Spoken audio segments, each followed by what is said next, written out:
Hello everyone, welcome back to another tomato sauce stream. Today we're going to be talking about Yuka, who has, she's in the game now, but you can't unlock her until tomorrow, so she's like out-ish, right? Obviously we don't have her yet, but we do have 3 of her cards. Wow, three whole cards that don't do anything on their own is crazy, I know.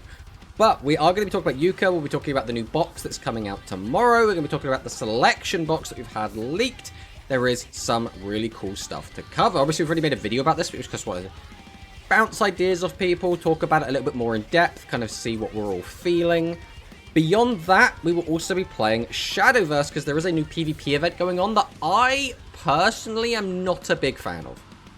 The big thing, just to cover this like briefly, quickly, I don't like events in games that I feel like don't respect my time.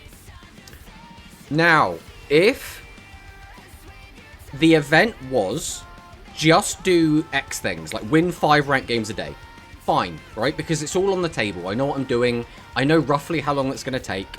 It's fine.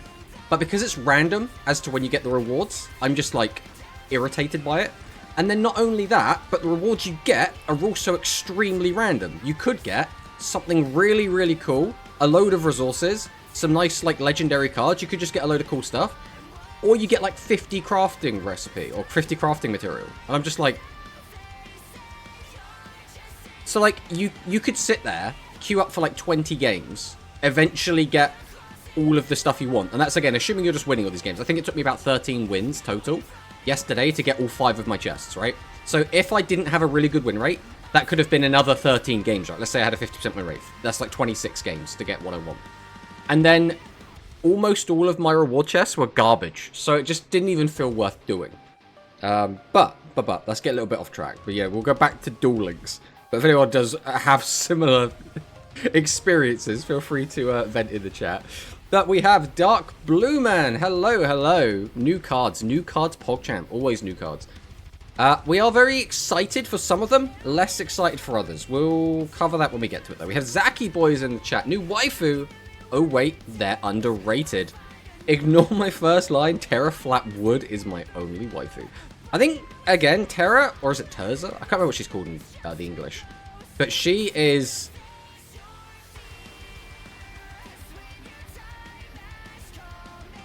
I don't know how old she is, but she's an alien, so I don't know if the aliens matter. But she is the only character, I think, in all of Go Rush that I think remotely is like a 10 out of 10, right? That might be a hot take. It probably isn't. I think a lot of people are into that sort of thing. But, you know, just saying. We have Luis Fernando. Sidra Bros, no! I mean, you know, we're getting a cool new Sidra card. It's a really good Sidra card. Is it going to be enough? Maybe? Like, there's a chance. Like, I don't like to just, like, look at a deck and immediately say, this is going to be top tier, or look at a deck and go, that's immediately unplayable. Because people experiment, right? People do find weird tech, and I think that it could do something, and I am excited to see what it actually does. But we'll see. We'll see. We have Ninjetti Ursus. Hello, hello, Ursus. Welcome on in. We have Grand Harrier. We're going to give Grand Harrier a shout-out again. So we gave him a shout-out last time, but I feel like I'm behind on giving Grand shout-outs, so I'm just going to spam them at him. That's the plan now. So we'll give Grand the shout-out. Hello, hello, Grand. Welcome, welcome on in. I hope you are enjoying Shadowverse. You are still so far ahead of me on ranked points. 6 ad, no way. Yeah, the ads are kind of a pain, but if we run the ads early, then it gets rid of the ads when people join the stream, the pre-rolls. So, like, if you come in very, very early, you're going to get hit with the pre-rolls, because they haven't been turned off yet. Then you're going to get hit with the ads that we're putting on to turn off the pre-rolls. So you're going to get hit with double ads. But we do try and get all that shit out of the way in the intro, right? Before the stream's actually started, so it doesn't actually interrupt anything. And because we've run 3 minutes of ads, it will take another hour before we're hit with more ads, which I think works out being pretty good, personally. Lost an ad block. Dang, you missed the intro.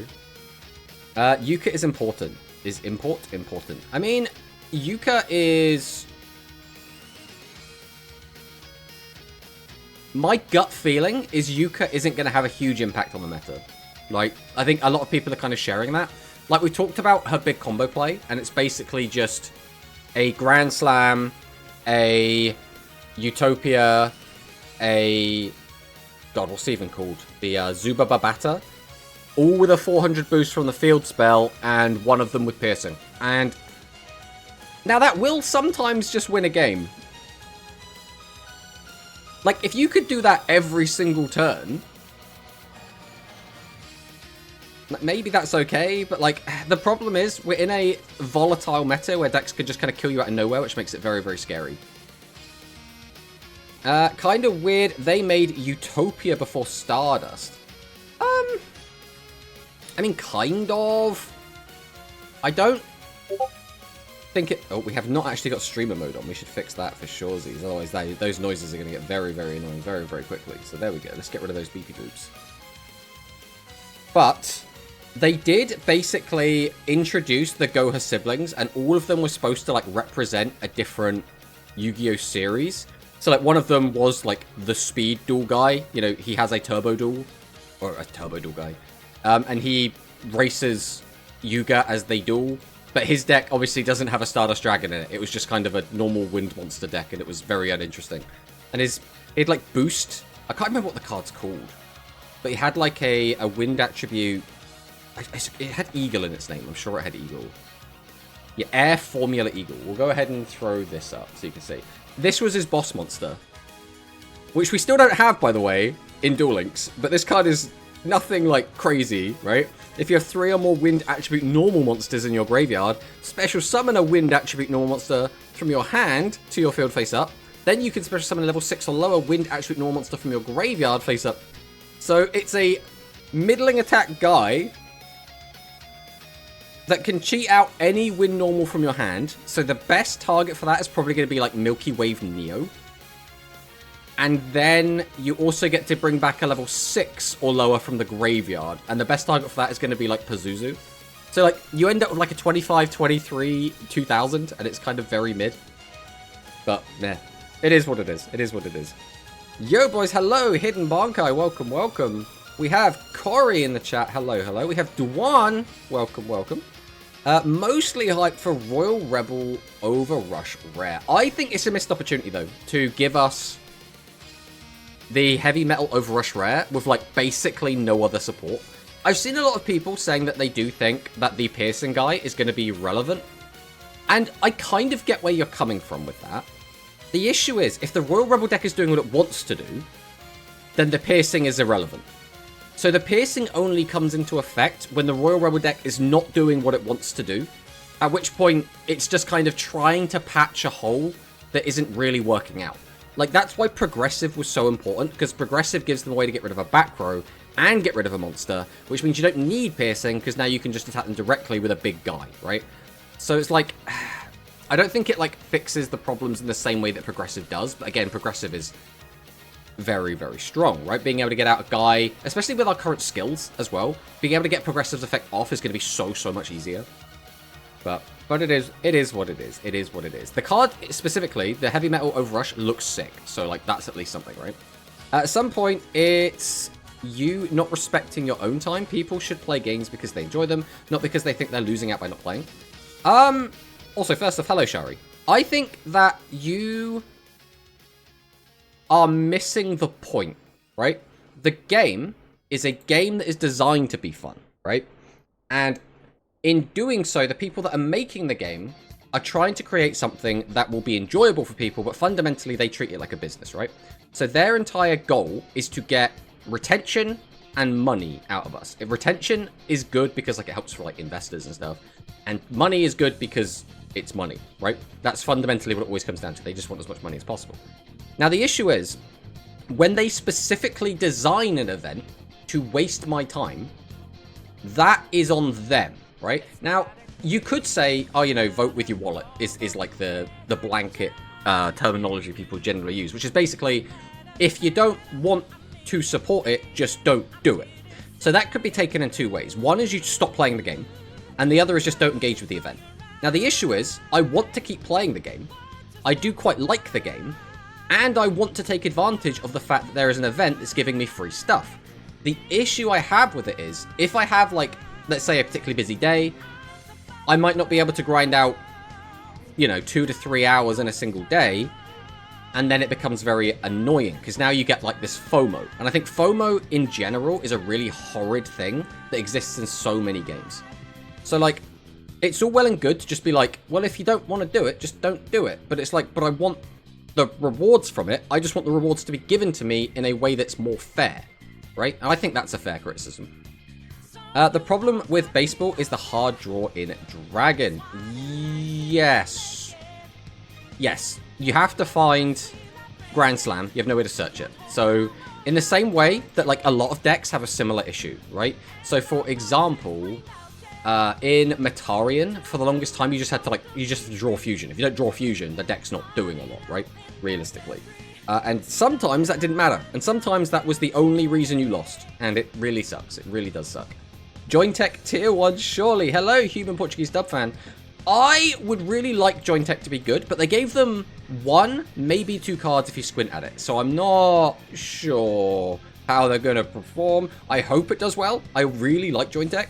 I think they're being a bit too cautious with the releases. I think they should just throw a load of Jointech stuff at us, because we're getting to the point where we have most of their cards, but we don't have any of the good stuff. So I'm like, just give us Hero. Just give me Hero, give me Fighter, because by the time they give them to us, it's going to be in the exact same state as we got it in OCG, which is going to be they're already outdated. So, like, it's frustrating that I feel like, even though Duel Links does, in a lot of situations, end up doing something really cool and original with the game, right? They'll give us cards early, so those cards actually get to see play, like Charming Witch. Charming Witch never saw basically any play in OCG. So the fact that we're seeing it is really, really cool. The issue we're having at the moment is there are a lot of really cool cards that could get a really good skill or could come out really early to actually be playable, but because they're accelerating the release cadence of all of the good stuff, all of that stuff is being left behind. So, like, baseball is a good example of this. Baseball, a lot of people are like, this feels really underwhelming. And the reason why it's underwhelming is because we already have Eternal Galactic Oblivion. We already have Gigantomachia. We already have Theogonia. If we didn't have those cards before baseball, baseball wouldn't feel anywhere near as bad. Now, would it still feel bad? Probably. It probably wouldn't feel, like, super great. But, like, because you have to directly compare it to the current meta is so strong. I mean, we said this as soon as the cards got revealed. As soon as we were like, okay, we're getting Galaxy Fusions, we're getting Master of Seven's Road, we were like, okay, this is a massive jump in power level. But that now meant that because we've had that big jump, everything else that would have nicely slotted in between is now left behind. So unless it gets massive nerfs, which I don't see happening, these are like protagonist decks, there's just a lot of cards that now... Like, it's like when baseball came out, we were saying it needs a really, really broken skill to actually take a spot in, like, a tier 1 or a tier 2, like, meta.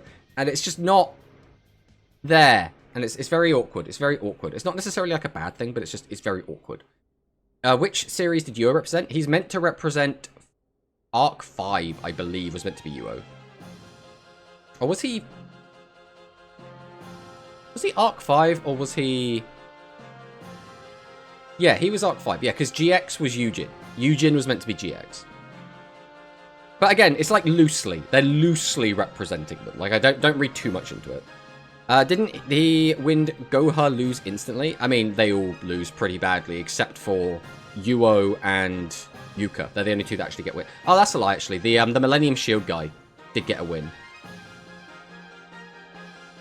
Yeah, because he beat Gavin. Because Gavin just loses every single game because Gavin's trash, apparently. Too broken with Cybertech Alligator. True. OG Toti's in the chat. Morning, Tomato. Good morning, Toti. Welcome, welcome. Who's the 10 out of 10 you talked about? Terza Flatwood. Or Terra Flatwood. I forget what her name is in English. Does Royal Rebels have any more Overrush rares for Invasion and Doom Metal? Not in the OCG, but... we have already had some Overrush rares in Duel Links that don't exist in the OCG, which means they could do whatever they want, really. And then they could even reprint them later in the OCG, right? Also for me, Hero and High Tech will be great, and I'm excited to test them. Sidra and Royal Rebels I will test, but I doubt it makes a big difference. But Royal Rebels could be working. Join Tech / Machine, good stuff. I will give a try with the selection box cards. Gale Winnery could be fun. Yes, I think Winnery is a sleeper card that is actually going to be really, really strong. I think a lot of people have looked at it and gone like, oh, this is kind of whatever. And I get it, because we're in Duel Links, you have to evaluate things differently, right? So maybe it won't be as good as I'm expecting, but in OCG, the card did see a lot of play and still does see a bit of play. So I'm like, maybe? Like, it's cool. It's good. I like it. In theory, we have 4 decks now. Light Galaxy, High Tech, Hero, and Sevens. So the question becomes, where do the other decks go, right? Because the other decks, like the tier down, I guess, from like, because let's go out on a limb and let's just for clarity's sake, right now currently we're in basically a 2-deck meta, right? We have Light Galaxy, we have Spellcasters. If we take it based on tournament results, those are the 2 best decks in the game right now. Now I think it's quite clear that Light Galaxy is better than Spellcasters, but for now we'll just put them together. The next tier down is going to be what? Pyro, maybe the Dragonic deck, the Earth Dragons, but like that deck naturally is kind of in a really bad spot against those 2 top decks, so it puts it in a really weird spot. Then it's like, what, Dark Galaxy is up there as well. And again, it's difficult as well to place some of these decks because like nobody's bringing Dragonic to tournaments. Barely anyone's playing Dark Galaxy in tournaments. So because it's difficult to see like representation versus conversion. Because for example, we did have Dwan play Dark Galaxy recently and he did manage to top a tournament. But I think he was like the only Dark Galaxy in the tournament. So like the conversion rate to top cut was 100%. But that doesn't necessarily mean anything, right? Because it was only 1 deck. So it's not enough data to go by. So it's very difficult to actually come up with any like conclusive statements from that. But again, going by this current tier system we have, where we have those 2 decks at the top, we have those 3 decks underneath it. If we take a look at both Sevens and High Tech, or Sevens High Tech, Heroes and High Tech, I don't know where they're going to slot in. They could easily slot in that like 2nd tier, or they could easily slot in that 1st tier, depending on how like they end up performing. I think it's too hard to call it until I've actually got my hands on and testing them. Sidra is another one, which I think could make like potentially into that tier 2. Like, I could see Sidra being better than Pyro and the Dragonic deck. Obviously, the skill is nowhere near as good, but just the value of being able to easily get out, like, Cyber Twin, like, frequently could be really good. We'll have to wait and see. We will have to wait and see. Are we talking about Shadowverse? We have been talking about a little bit of Shadowverse and the event, and we've been talking about the new Yuka stuff, basically. That's all we've done so far. This streaming is Duel Links or Shadowverse. It's both. That's the neat part. We're going to do like half of one and then half of the other, right? Or Rush, Shadowverse. Join Tech will probably be good when we get the Hyperdrive stuff. The thing is, Hyperdrive isn't really Join Tech. It's kind of its own thing. Now, I get it. It's used by the Join Tech guy. But it's still kind of its own deck, right? It's now mixing dragons and machines. None of the cards, like, they have a different keyword in Hyperdrive. They're no longer Join Tech cards. Like, the aesthetic's very different as well, so... but then it isn't Join Tech anymore. Exactly. That's exactly my point. When we will play Hyperdrive. I can't wait to play Hyperdrive, by the way. I love that deck. That deck is so cool. Yuo represents Arc V because he uses a circus deck. Yeah, I mean, basically. And he introduces a new mechanic, which I guess they do in every series, so maybe that doesn't really matter so much. So is Millennium Shield Guy Vrains? Yes, he is meant to be Vrains. Look, it's my favorite tomato. Hello, Victor. Welcome, welcome. Big Coin Flip Wolf is more base than Coin Flip Gunman.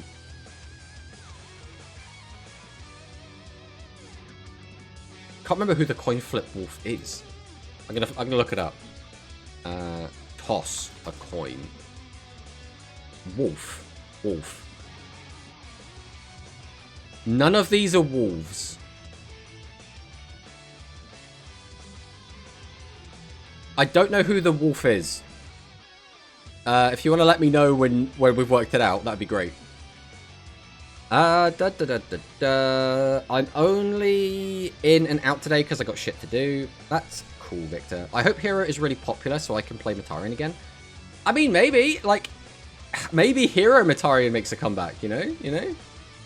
Sidra seems really good. Potentially. Processor being paywalled sucks. You're not wrong, but at least there's, like, a lot of stuff in there. Like, the last box we had, what was, like, the chase card? It was Harvey. And Harvey did see some play, but Harvey wasn't, like, widespread. It wasn't, like, a meta staple every single deck. At least this time, it's going to be, like... What? It's... Curse and... Dealer and Processor. So there's, like, at least 3 cards I want to go in there for. So it doesn't feel like it's as much of a waste of gems. Because, like, throwing away ridiculous amounts of gems just for 3 Harvey didn't feel great. Horse. I mean, we have Horse. He's not exactly a wolf, though. He's very much a horse. You're representing Yu-Gi-Oh! Arc V. It makes me hate Arc V for those damn clowns. Tomato, it's the big Gale Winnery. It's the horse. The horse. Because the whole, like, Winnery is, like, it's like a horse, right? Oh, yeah, I just remembered it wrong. Join Tech will become the most expensive lose deck. The pay-to-lose deck. I mean, maybe. All right, but let's catch up with stuff. So we have, as of yesterday, had some new announcements, right? We got Rush, new bundles, and Skill Trader update. So Limit 1, Red Boot Enhanced Boost Dragon. This is not too surprising. I will say, I think this does actually hurt the deck a bit.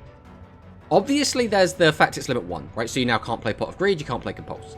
So, like, in this deck, you're now playing either, like, Polymerization or Monster Reincarnation.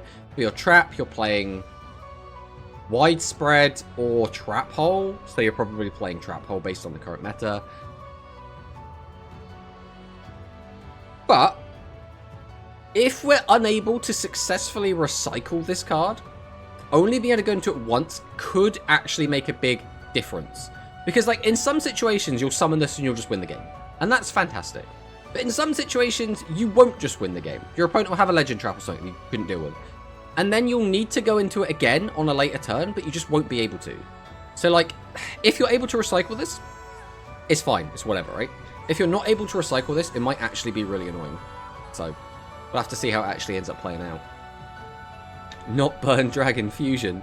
Why people play Rush when they have Shadowverse now? Well, people were playing... Well, first off, Shadowverse is brand new, right? So it's really exciting. Second, Shadowverse is really fun, but, like, it was never going to replace, like, Rush or Speed, I think. I think it's just something else to do as well. Obviously, for some people, they might just drop Duel Links altogether. I think a lot of people get very frustrated with Duel Links, but for me specifically, it was always going to be, like, my other game, not, like, the replacing game, for sure. I mean, Tomato, Red Boot's entire mechanic is shuffling back. Yes, that is true. No, I think you're actually absolutely right. I don't think it's going to matter at all, is it? Because you just... Whenever you want to go into this, you'll have to go into Red Boost Dragon first, and you'll immediately shuffle it back. Yeah. No, yeah. Miracle Fusion and Rush, does it banish the material? No, it does not. It puts them to the bottom of the decks. There is no banish pile. There is no banish in Rush whatsoever. Shuffle... Me, when I realise I can play different games. And same games. No, one game only.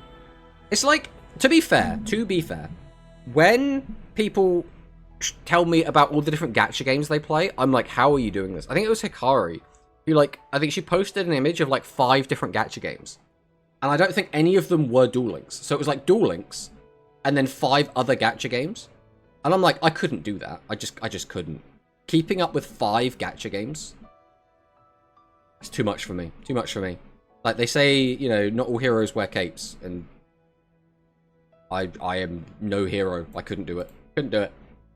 Hello, Tomato. It's Tomato Sauce, and welcome back to yet another yapping stream. Hello, Pro Manicus. You gotta tone down the language a little bit there, Manicus. Come on, man. What we doing? What we doing? You can't just come in here, like, swearing and blinding everywhere. Hero looks super exciting, though. I like high-tech feels good, but Hero seems a lot more fun. I mean, Hero is just a fun deck. I personally, for me at the moment, I think Hero is my favorite deck in OCG. It plays so nicely. Everything's really smooth. Summoning out the fusions is really fun. You have answers to everything you realistically need an answer to. You can play this like aggressive beatdown strategy, but also you can play like a bit more reserved and control. Like it just feels really good to play. The only issue it has at the moment is it is not the better decks, right? It's not Harpies. It's not the decks that are stronger. Other than that, Heroes just still feels like so good, so good. A lot of gacha games are auto shit. You can click buttons and look away, to be fair.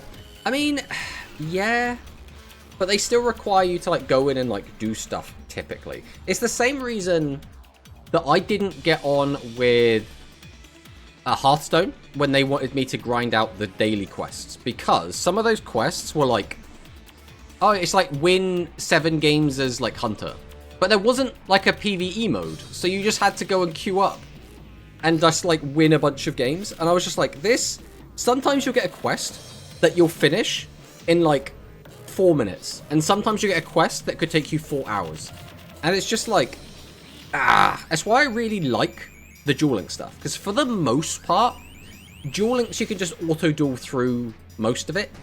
So like, it's nothing, right? You queue it up, you tell it to do it, and then a minute later you tell it to do it again, and you just do that again and again. You don't have to pay attention to it. It could literally be on a different screen. It could be on your phone. It doesn't matter, right?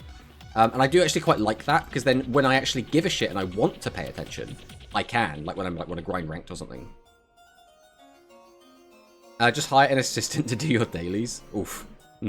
That's a step too far. Yeah, she plays like Genshin, Honkai Star Rail, but to be fair, you can do your dailies in like 5 to 15 minutes in those games. I was doing my Honkai dailies for about, I want to say about 5 weeks. I did my Honkai dailies. And then after a while, I was like, why am I doing this? Like, what is the goal? Because like, when I play Duel Links, right, I could grind dailies and Duel Links mindlessly forever and ever. It just wouldn't bother me. Because at some point, I'm going to want to use all of the resources I've gathered by grinding and play ranked, or play in a tournament, or do something with them. I'll do something with those cards. And then I was playing a Honkai, and I was like, what is my end goal? I'm not going to enter a Honkai tournament. There isn't such a thing.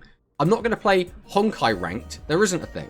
The only thing you can do in Honkai is just like do like the end game challenges that are like slightly harder than the other stuff, and basically just requires you to have good characters or good equipment or good levels, and then you just get through them. So I was just like, I just don't see a reason to do this. I liked Honkai for the story. Like, I really, really liked the first, like, ice planet you go to. I liked the entire story there.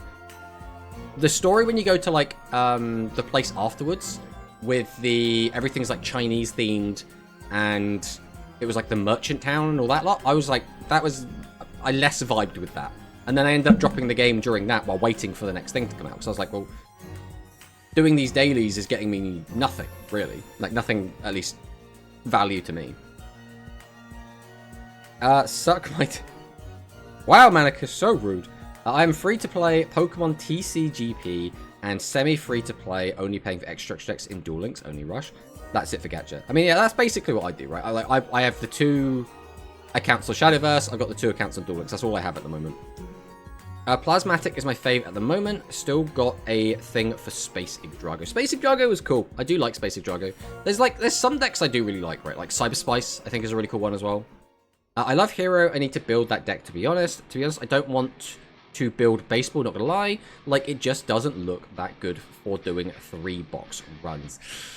Yeah, I think most people would probably agree. It looks a little bit yikes. I keep looking for the auto button when doing my Shadowverse quests in single player. Yeah. Such true, bestie. It's one of those, I would really like there to be, I don't know, it doesn't really make sense for Shadowverse to have an auto button. Because the only time you should be doing PvE is like the practice games. And you can go through those to just like get your quests done. But like, it doesn't really seem necessary a lot of the time. I don't think specifically Shadowverse needs it. If there was more PvE in Shadowverse, then yeah, put an auto in for sure. The goal is to get enough currency to get a new waifu. but I had all the characters I really gave a shit about. So, like, there wasn't really anything worth. Like, they kept releasing new characters as well that I just could not care less about. Because, like, part of me is like... I am always the kind of person that is going to be motivated by mechanics before aesthetic, right? So, for me, I wanted the characters that had the abilities that I liked more than the characters I thought looked cool. So, in Honkai, there was a guy, he had short-ish blonde hair, and he had, like, ice magic, and he had a big shield. And I remember he was meant to be, like, one of the most garbage characters in the entire game. Like, everyone was like, no, he's bad, he's bad. Like, tier lists had him, like, low down. But I was like, but his abilities are really cool. And, like, he does, like, protects your whole team whilst doing AoE damage to the opponent. I was like, that is my jam. That's the sort of mechanic I like. And because at the end of the day, you're going to be able to clear everything anyway. You don't need to, like, min-max completely. So, like, you can just do whatever you want that feels good. So I went for that. I play Honkai Impact 3rd. They had a PvP leaderboard for the endgame. I mean, that's pretty cool. When you say PvP, though, do you just mean it was just a leaderboard of people that would, like, you know, effectively, you're just seeing who did PvE the best? Or is it PvP as in, like, you actually play against each other? All right, I need to blow my nose quick. One sec.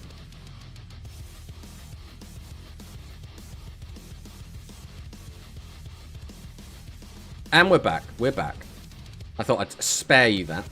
Hello, Mr. Tomato. Hello, chat. Hello, Sakadetsu. Welcome, welcome. Hello, Vayrain as well. Interesting words. Story is something that will give us boundary / border / limit. We also have Zed Executioner. Yo, Tomato Sauce. What's new on speed?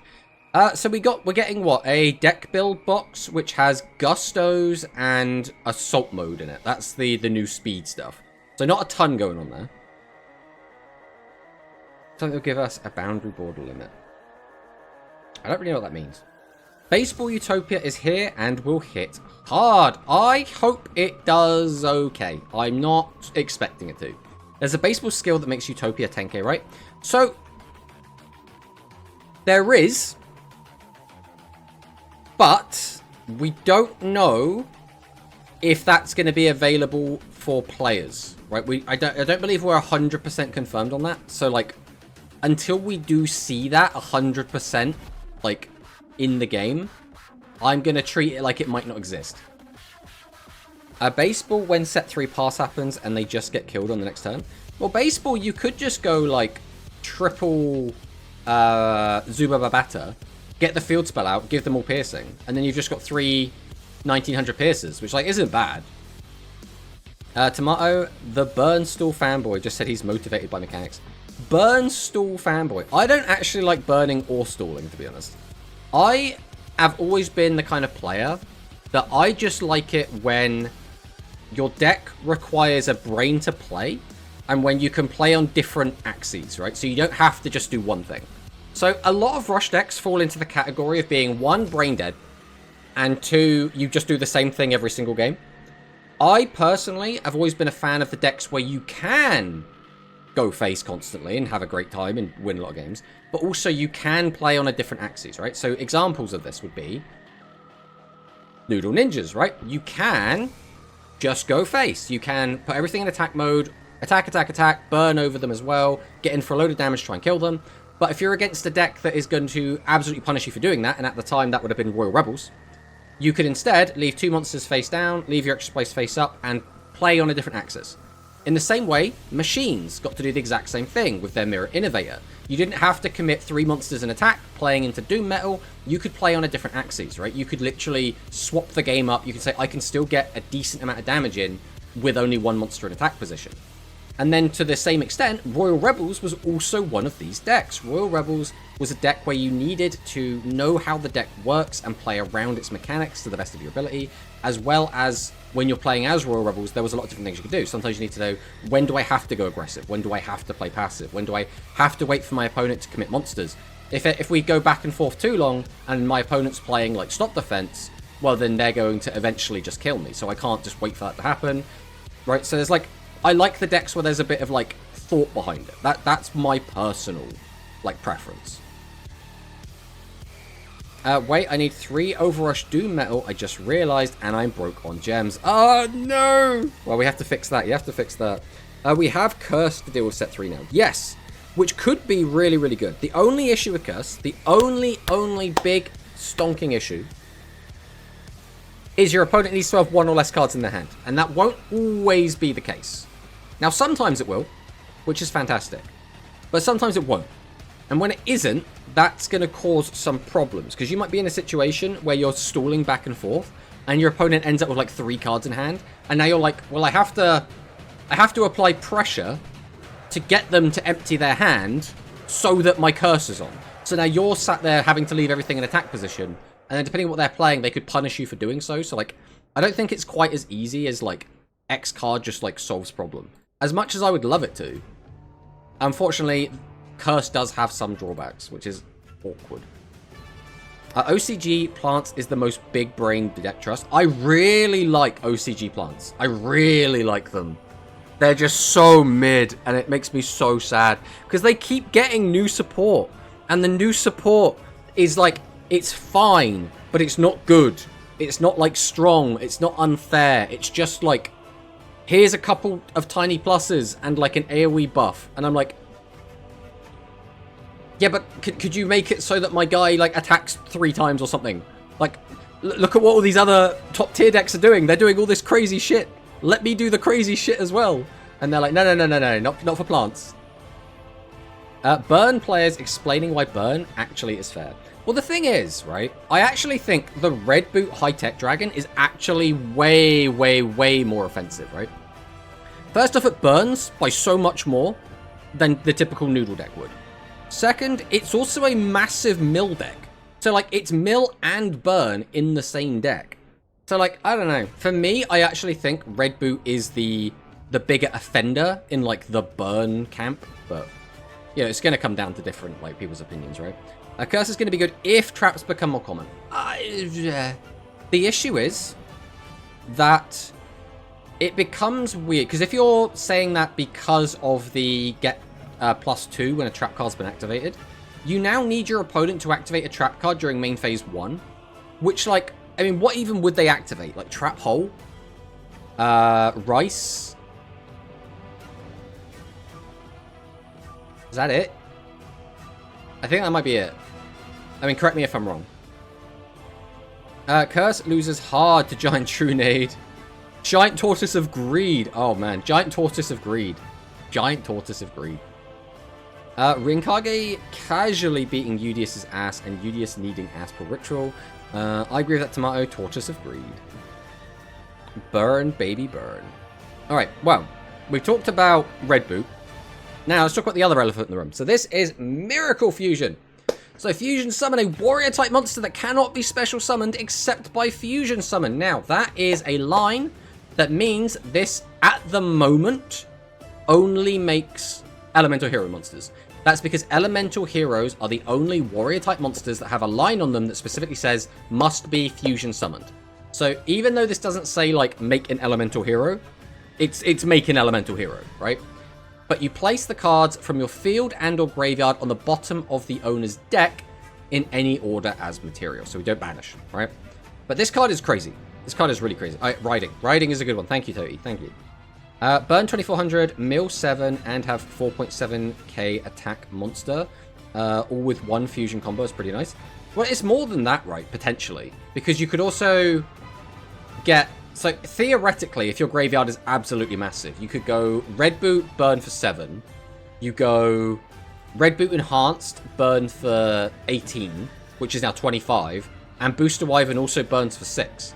So then that's like 31, right? Which is half of your opponent's life. Now, again, you need a hell of a big graveyard to make that work, but there's potential. There is potential. Each of their own is nice, but it does all. I mean, basically, yeah, right. It's kind of nuts. Hero best deck. So, I think Hero has potential. Definitely has potential. Miracle Fusion is a great card. This card is really strong. We don't, however, have all of the things we would like to have to make this deck insane, right? people really underestimate how good Skyscraper is, right? Skyscraper being able to effectively give you 3,000 extra attack, which translates to 3,000 extra damage, is massive for this deck. So not having Skyscraper, first off, really hurts this deck, right? If it had Skyscraper, I'd be like, this is tier 1, this deck's gonna go to the moon, it's insane, but it doesn't have Skyscraper. Miracle Fusion, a single copy, is still fantastic, right? I would rather have 1 than 0, for sure. But you will have games where you just never see Miracle Fusion, and it's just not going to do anything. Now, we do have Elemental Circulation, so we can dig for it, which is pretty good, and it also sets up the graveyard at the same time, which is good. The issue then becomes, what is our payoff for Miracle Fusion? So we could either make Flame Wingman early, and then have it die, because it will just die at some point, then fuse it off into Shining, right? That's a pretty good payoff, but it does mean earlier in the duel making a Flame Wingman, and most of the time, you're going to be in a situation where making a Burst Wingman is going to be better. Like, it's probably going to be like 90% of the time, you're going to want a Burst Wingman. 90% of the time, your opponent's going to have a back row. 90% of the time, Flame Wingman isn't going to have enough attack to do what you need it to do, right? So, like we say, most of the time, Burst is going to be the preferred choice. So it's awkward to go into Shining. That's the first problem with this card. The second is that the best card other than Shining we can go into at the moment is, like we say, Burst. Now, Burst Wingman for a single card from your hand is still really nice, right? You go single card from hand, still have 4 cards left over, Burst Wingman is on the board, it becomes a 31, I pop one of your back row, that's really good. That's still really, really strong. But we don't have anything else beyond that, right? Like, if your opponent gets out like a massive guy, you kind of need like a second one. So now for the other 4 cards in your hand, you're hoping that you've got like, you know, Flame Wingman, Avian, Burstinatrix, and Fusion. Or Avian, Burstinatrix, and anything. So you can send anything with the skill to get Fusion. Then you could do that. Like, if your opponent gets out like a maximum. Now again, maximums aren't super popular right now, but let's just go hypothetical here, right? You need a way to deal with that. So now you're looking at either playing TSA, which, to be fair, you probably will do anyway. But the other thing to take note of is we are now expecting to play 3 Elemental Circulation and 1 copy of Miracle Fusion, which means some spell cards and trap cards have to come out of the base hero list. TSA is probably going to get cut to at least something. Whether or not that's 2 copies or 1 copy, I don't think you're going to have room to play 3 Elemental Circulation, Polymerization, the Miracle Fusion, Legend Spell, and 3 copies of TSA, and then trap cards on top. Like, it seems like there's just too many cards. And that's not even including, like, back row hate, but, like, you could make the argument you don't need back row hate because you've got popping anyway. But thank you for the follow, Gamer Paul. Oh, is it going to make a noise? I think it's going to make a noise at us. Is it going to... I swear I've turned that down, like, 3 times. And it's still so loud. It's still so loud. Hero just needs a yellow button. Yes, I agree. A new yellow button would be really, really nice. We'll have to see if we do eventually get one, but I don't know. Each on that own is nice, but does it all. Hero best deck. Sparkman and Clayman is on the game. I actually think Clayman is potentially going to be huge. Because now, a lot of decks could just, like, slot in a 2k defender. And I don't know how relevant that's going to be in the current meta, but it could have an impact. For high tech, I might not run Blue Fang, because goddamn, that fusion is not cooking. Yeah, I mean, it was the same sort of thing when we had the last high tech dragon deck. A lot of people just cut Blue Fang, so like, I don't want to draw Blue Fang. Might be throwing, but I don't like it at all. I mean, circulation is so good. Exactly, right? Rush Hero can't pull Super Poly out of nowhere. Not a real hero deck. True! Will they make a new skill for already archive skills? Will they make new skills for already archive skills? I mean, they have updated skills in the past. So the biggest example of that, I think, was the Servant of Dawn skill got updated. So there's always a chance, right? The hero deck also feels really tight for space. Voltic Wingman could cheat out fusions easily now too. Yes. The issue with Voltic Wingman is you do still need the 3 specific cards to make it, right? You need to get... Well, you don't need the fusions. That doesn't really matter because, again, the skill will sort that out for you. But you do need to find a Sparkman and you do need to find an Avian. But, again, you go into that, you can then basically Miracle Fusion out anything else, which is actually pretty good. So if we take a quick look at Voltic. So the best part about this is you don't need anything else, right? You just get him out, immediately fusion. So he's kind of like a free body. Because if you were to make, for example, the... if you were to just hard make a Burst Wingman, that's 3 cards, right? Fusion, Avian, Burst Intrix. So if you're going to get a Burst Wingman from your graveyard, it's still just a 3-card investment, right? You go Avian, Fusion, Sparkman, get a 2k body, and then his effect just will fuse from the graveyard and then get you that extra free body of the Burst Wingman, right?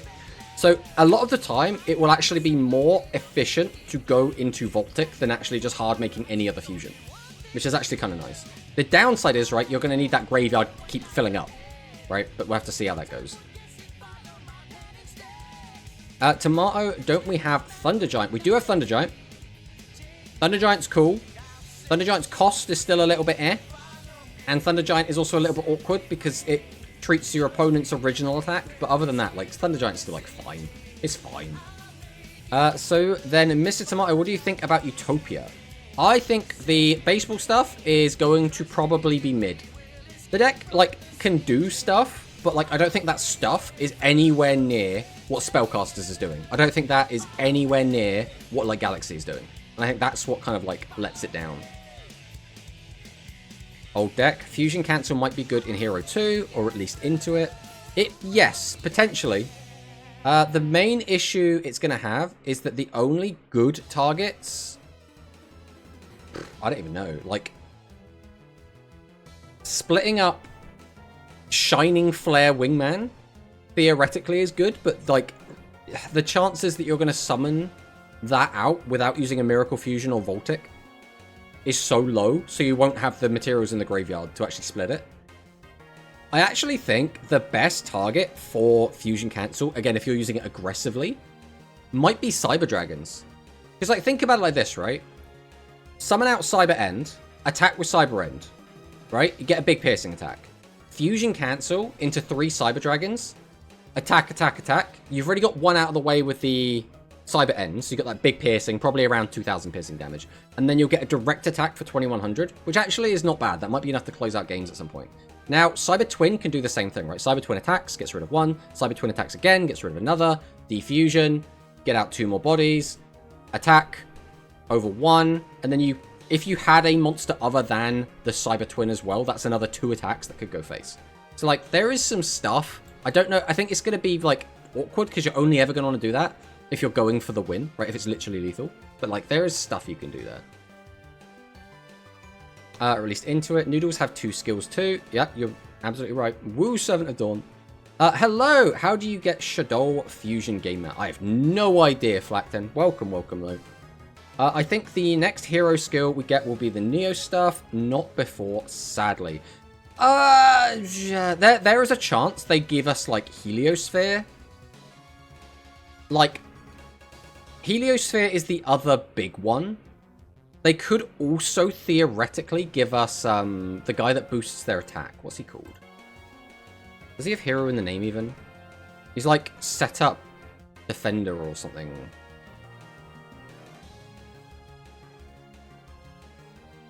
I can't remember what he's called. But he like boosts normal monsters' attack by 1,000. Card Defender. Is that what he's called? Yeah, this guy. They could give us this guy. But this guy might be a bit too good. I personally really like this card. But during your opponent's turn, spell/trap cards on your field cannot be returned to the hand, deck, or extra deck by effects. Not super relevant right now, but in the current meta, in OCG, that's very relevant. If you have a face-up warrior-type normal monster or warrior-type fusion monster on your field, face-up monsters on your field gain 1,000 attack, which includes himself. So he's going to be a 1,400, which is quite nice. Now, what your opponent will do is they will probably just attack over this guy immediately and then drop everything else's attack by 1,000, but it is what it is. Well, that's all we have left to get, so yeah, it makes sense. Also, we missed 1 to 2 normal fusions. I'm trying to think what the other fusions are that we don't have. So Heliosphere is the big one, because Heliosphere lets us pop and actually would be a really nice target for Miracle Fusion. Obviously, we don't have that. Which other ones don't we have?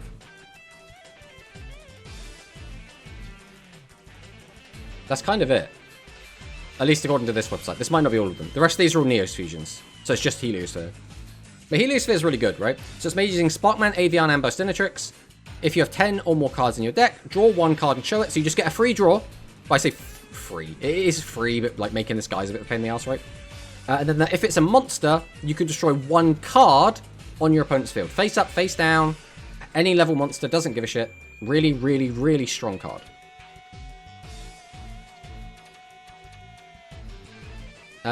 Giant's going to be met without Skyscraper. And a bunch of spell/traps for the normal heroes. Question, if you use Fusion Cancel on your own Shining Flare Wingman, can you summon Flame Wingman even though it must be Fusion summoned? That is a great question. I don't know. So in regular Yu-Gi-Oh, it would be like must first be Fusion summoned, but in this it's like must be Fusion summoned. I'll tell you what we'll do. Let's get weird with it. Can I finagle this in a way where it looks acceptable and doesn't look terrible? Well,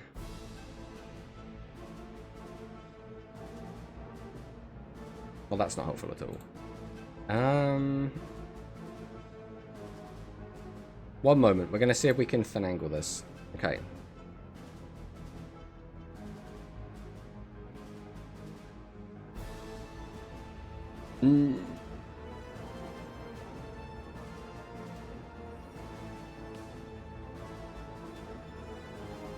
But none of that is helping.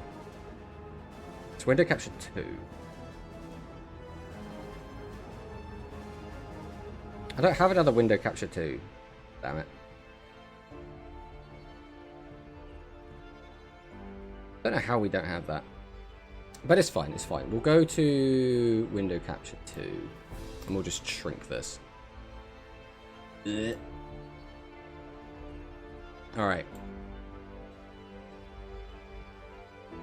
So this is what we were using before.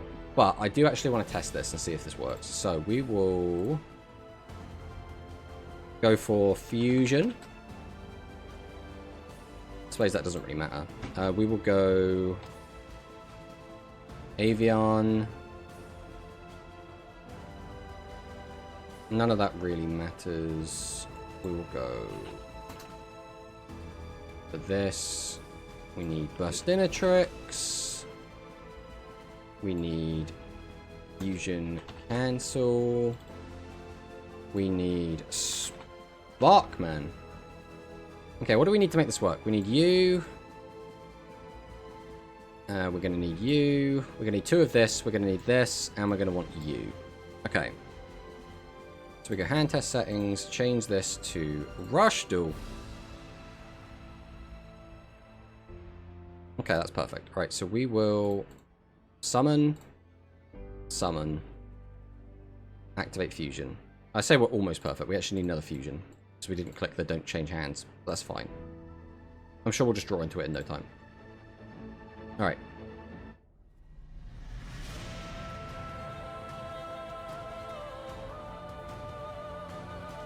No, no Fusion. Alright, that's fine. We'll get there, we'll get there.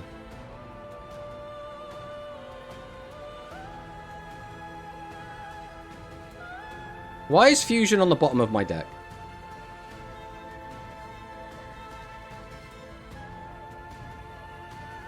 Alright. So we'll activate Fusion. We'll go into this, using both of these. Into this. We'll go to battle.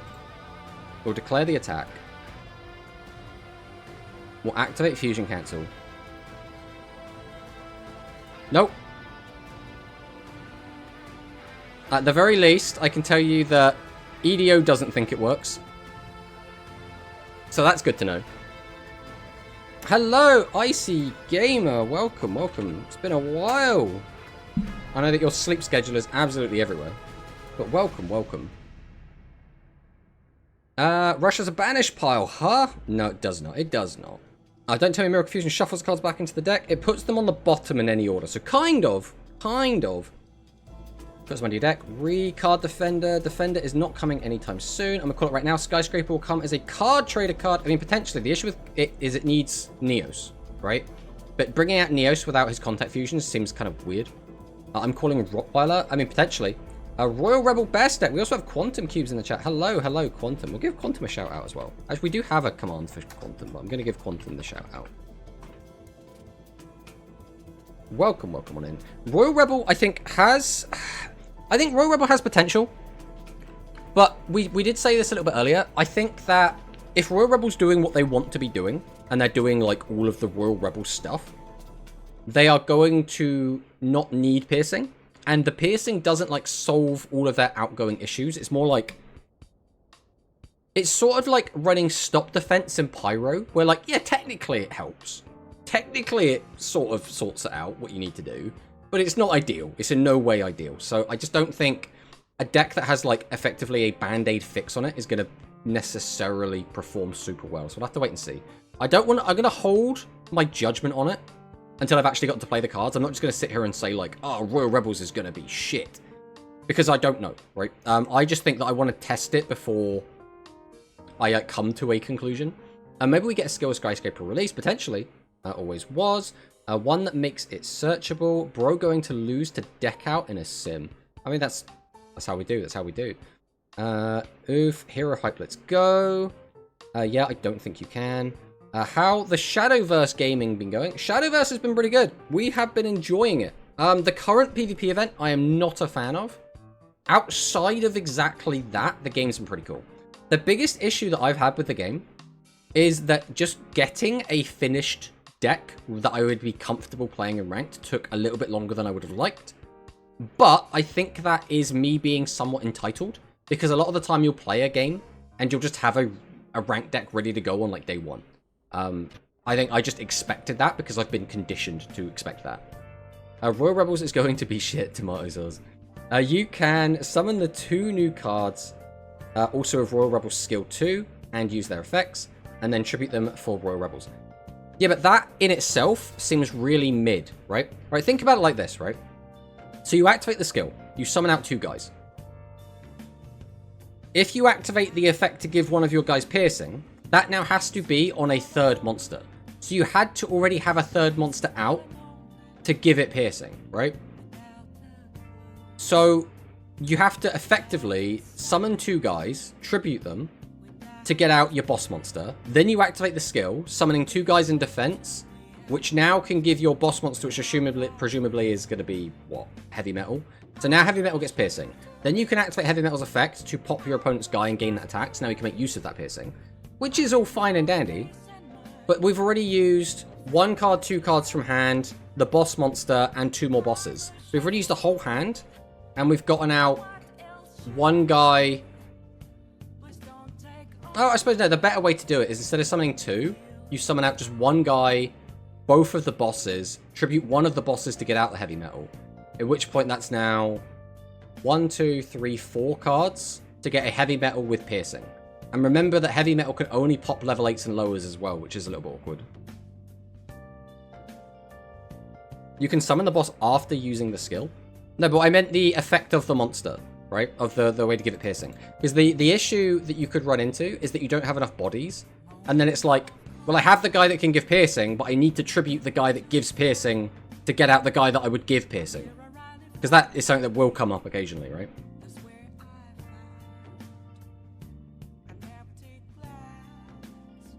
And then tribute them for Royal Rebels. I mean, that's exactly the weird part, right? It can be more shit than Vast Vulcan. I mean, I don't think it's going to be bad. I just think there are a lot of situations that will come up where the deck just won't work properly. And I think that people aren't foreseeing that. You also have revive cards for your Royal Rebels. Then you need less cards, but yeah, I never said it's optimal. I mean, that's exactly the thing, right? Hello, Serena. Hello, bros. We are so... Oh, Hero Bros. We are so back. I mean, Heroes looks cool, right? You can see the card I show in the Discord. That makes the difference so lot. Okay. What card did you show off in the Discord? Oh, this is a spell card.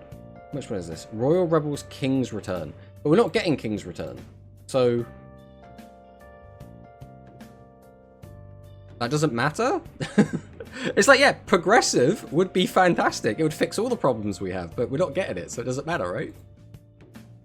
I wish we had gotten Royal Rebel support so much. Yes, I think as well, there is so much Royal Rebel support they could give us now without just making the deck absolutely broken. Like, right, progressive is really strong.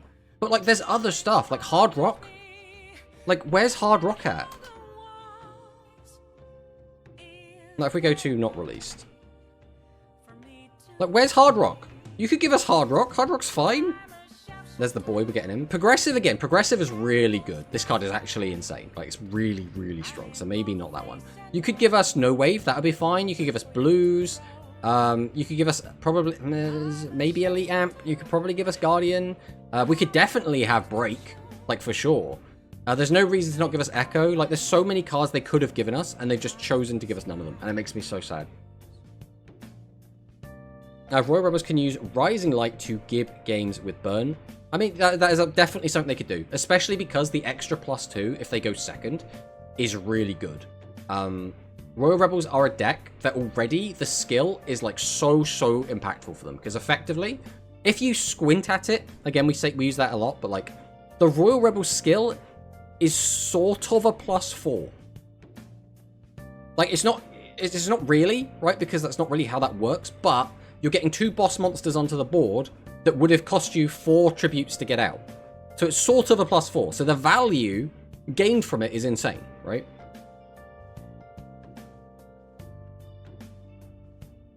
Brad was really high on heroes. I think heroes...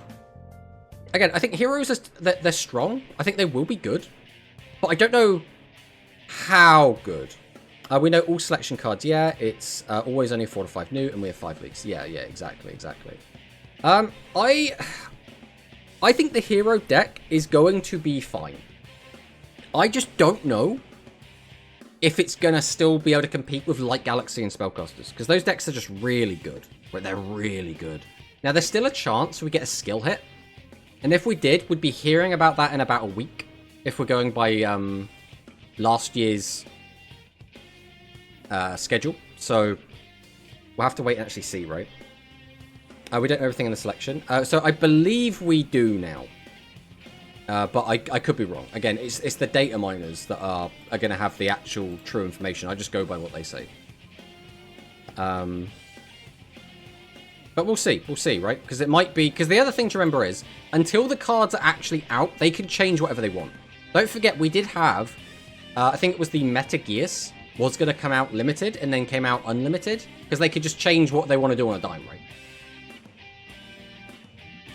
I can imagine the Patrick meme with Royal Rebel support now, and potentially. Oh boy, talk about amazing dealer for SRM. I mean, we'll talk about it. We're going to talk about it. Amazing dealer is so good. But yeah, so overall, my hero takes for Miracle Fusion. Miracle Fusion, good card. Only 1 copy, a bit awkward. You'd obviously want to play 3 if you could. If we had 3 of this card and it suddenly becomes really consistent,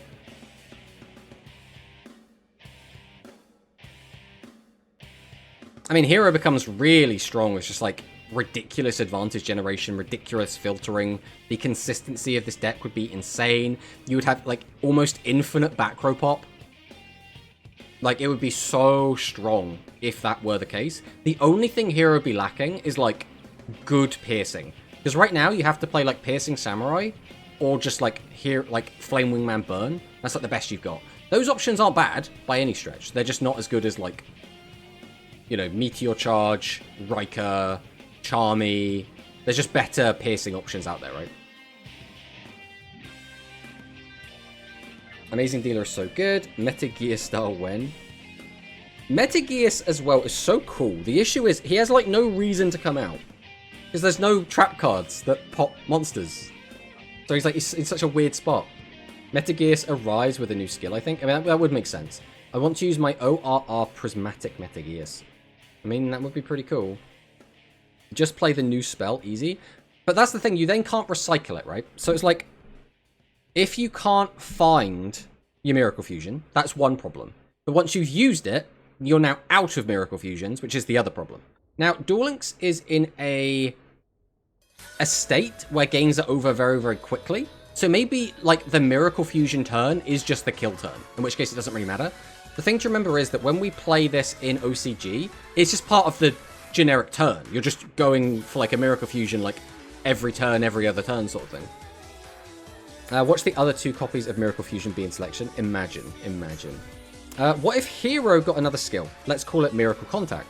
And lets you once per turn send 1 warrior from your hand or field to the graveyard to play a hero from the deck, hand, or graveyard face down. You can still change the battle position, and then you can add Miracle Fusion from deck or graveyard. Perfect! That solves everything! Maybe we could also select, like, imagine as well if they gave heroes super polymerization, but the entire effect of super poly was in a skill. So, like, you would only be able to use it during your turn, but you get to fuse your opponent's board off, and your opponent can't react to it because it's a skill. That would be so funny and so degen. Also, hello, Starving Venom. Welcome. That legit just Dragonic Contact, but for Rush. Exactly. Hello, How, as well. Welcome. We'll give How the shout-out while we remember.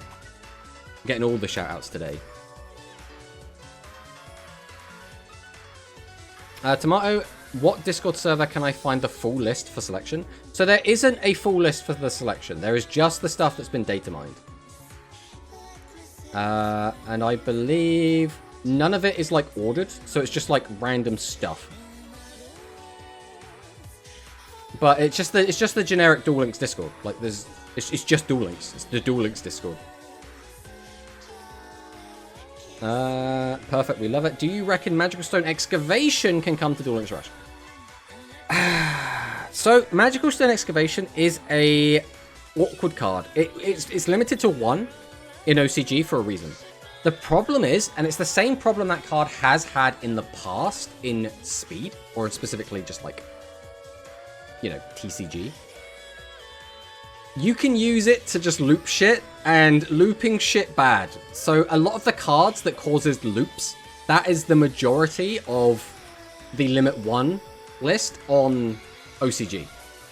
So, like, Magical Stone Excavation is a really good card. But if we got it, it would have to be like a bundle, I think. Or just a Limit 1 card straight up. I mean, could it come out? I mean, probably. The issue, again, comes in... Because Legend spells are so powerful, a lot of the time it becomes give up 2 cards from your hand to get your Legend spell back. And depending on what Legend spell that is, that can be insane, right? Like, being able to get back a Pot of Greed is kind of whatever, right? Because it's just, you're -2ing to +1. It's whatever, right? But it could be what you need to find what you need. But Dark Hole is the big one, right? Being able to get back Dark Hole from the graveyard is actually huge and can just win the game on the spot. Can't wait to see Stardust in Rush 2026. And it could be. Definitely could be. Amazing Dealer, Cyber Process 100, Divine Dragon, Curse of the Rising Light, Steel Soldier Gale, Bring for the selection. Yes, as of now. Give us Power Bond and Joint Tech Fusion, Konami! Nothing bad will happen. Yeah, see? See, you say nothing bad will happen. I kind of read that as the game might die. It's one of those things as well, though. But again, we have Eternal. Eternal is in the game with 6,000 life points and a skill that sets it up so well. So maybe Power Bond will be fine. Who knows? Who knows? Who even knows? Give me Power Bond and Joint Tech Stinger, and my wallet is yours. Oh, could you imagine if they made it like super pay to win? But we got these. Then we have our skills that we already knew we were getting. Super Sonic Fusion Enhancement. This is a good skill. This is just a good skill. It's not like an insanely broken skill, but it's a very good skill. Striping Wyvern is fantastic. The fusion spells are really good. You're going to need to run the bosses to get your big fusion out anyway. It's just a good skill. It's just a good skill. Jointic Stampede is a bit shakier. This is awkward. On the plus side, because we're getting Winry, maybe we can do something with Stegocelos. Maybe we can do something with Stegocelos. But I still can't see this being a good deck. Like, I think this is a deck you could cog with, to be honest. But is it going to, like, win tournaments?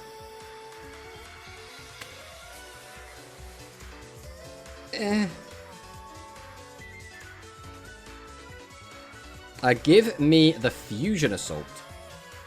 Where is my Assault Sidra fusion? I mean, yeah, they could. They could also give us the Search fusion. Like, there's a lot of stuff they could do. Now that we have Processor, they could give us the Processor fusion as well. Like, there's a lot of Sidra stuff we still haven't got. We still haven't got a lot of the main deck stuff, right? We still don't have Cyber Griffin. We don't have Cyber Serpent. We don't have Cyber Quaddle. Like, there's a lot of stuff that we just don't have. For Cyber Dragon, there's a lot of places it could go. How would evil heroes even work in Rush? I mean, chances are they would probably be retrains. I don't think they would just one-to-one try and put them in. If Bond was tied specifically to a Joint Tech skill, would make sense. Yep. But it would still just be like Joint Tech trying to OTK you constantly. Like, I mean, what would that change, right? If it was attached to Joint Tech skill, you wouldn't be able to make the Ancient Gear fusion. You wouldn't be able to make Cyber Dragon fusions with it. Which is weird because it's originally a Cyber Dragon card. You'd still be able to make, like, Killer Stinger, which is still a really powerful guy. I mean, a lot of the Joint Tech fusions aren't, like, ridiculously big, so maybe it would be, like, somewhat okay. A Power Bond surely can't do anything. It just summons an 8k Piercer or a double attacking 5600 attack card. Exactly, it's fine. Why does the fusion enhancement skill doesn't let you run Hacking Dragon?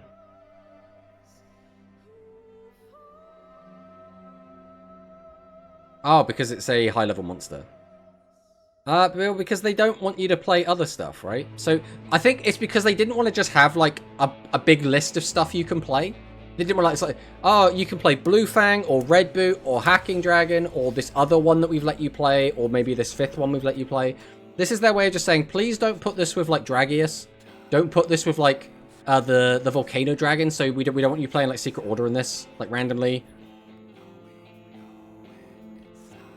And Joint Tech only gets more expensive and never gets anything. Never gets anywhere. I mean, basically, right? We will make it win tournaments. I believe in you, human Portuguese dub fan. I expect to see you winning every tournament with Joint Tech Stampede.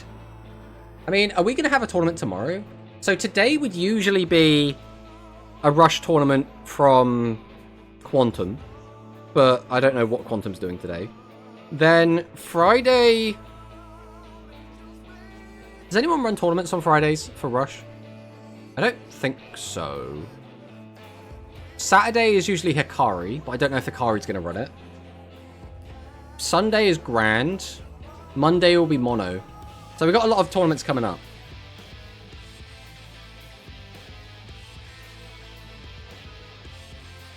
We also still miss 95% of Harpy deck. Please, Konami, nothing bad will happen. No, no, no. Every time Harpy has ever gotten support, it's become a tier 1 or tier 0 deck.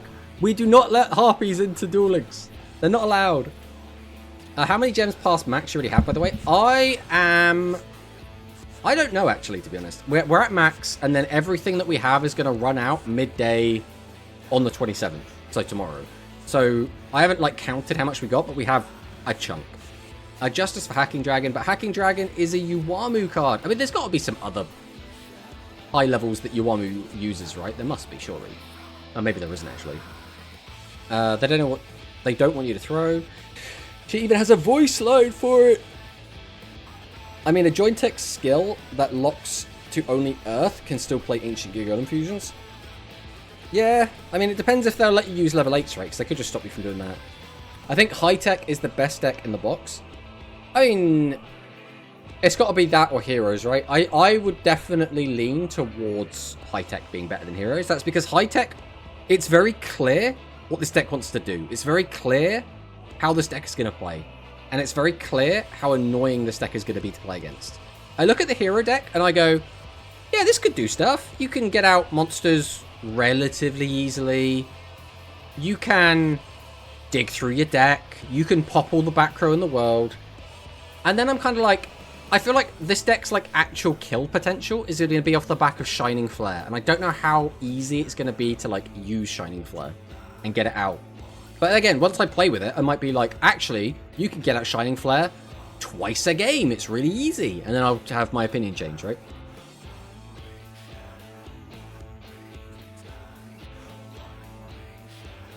Probably move the Rush event to tomorrow. It's what he usually does. I think High Tech is the best deck in the box. Quantum might on Friday for new box. I mean, probably, right? Friday is usually mono EDO. You think heroes? Just give us more of the L and R. No. No. I don't want that. I don't want that. Especially because it just means, like, people will just slap, like, Pierce in the deck, and it's just going to be annoying. I just don't want to deal with that. It's basically just going to be like a weird OTK. Before box or after LOL? I think is High Tech. I think High Tech will be better, definitely. It was mostly a joke. I just like heroes too much. Hero maybe is the same level than Sevens. I think though that Sevens has a better game plan. Sevens can like get out a lot of bodies very, very, very easily. The skill like sets them up, gives them like a free plus. Being able to go into Charmy is just really good because it's effectively like having double piercing if you kind of squint at it. It's just really good. I think the hero skill is what lets it down right now. If we had a slightly better hero skill, I'd be feeling a lot better about it, put it that way. Like Galaxy High Tech Hero 7s maybe. 7s with Amazing Dealer seems so good. I mean, Amazing Dealer is just good in everything, right? But now we've gotten through that. Let's talk about the actual box itself. We haven't actually gotten onto the box yet. So this is Flash of Shining Flare. And would you look at this? We have Elemental Hero, Shining Flare Wingman. Again, really good card. If we had Prisma, absolutely fantastic. Absolutely fantastic card. We don't have Prisma, so we have to hard make this, which is awkward. So the best way we're going to be able to make this is probably using like Voltic Wingman. But even then, it's not like just free. It's not like we just get this guy out easy peasy. Oh no, the ads are back. It's been an hour. Okay, we'll wait for the ads to go away. We're just going to vibe. You know what? I'm going to have a drink. I'm going to hydrate. I've got some ice in my thermos to keep it nice and cold.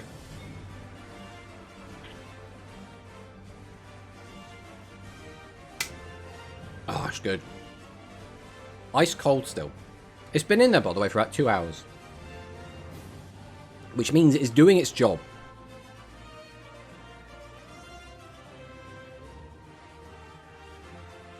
Prisma is either limit 1. I mean, we've never had a legend in a box, so I don't know why they would start now.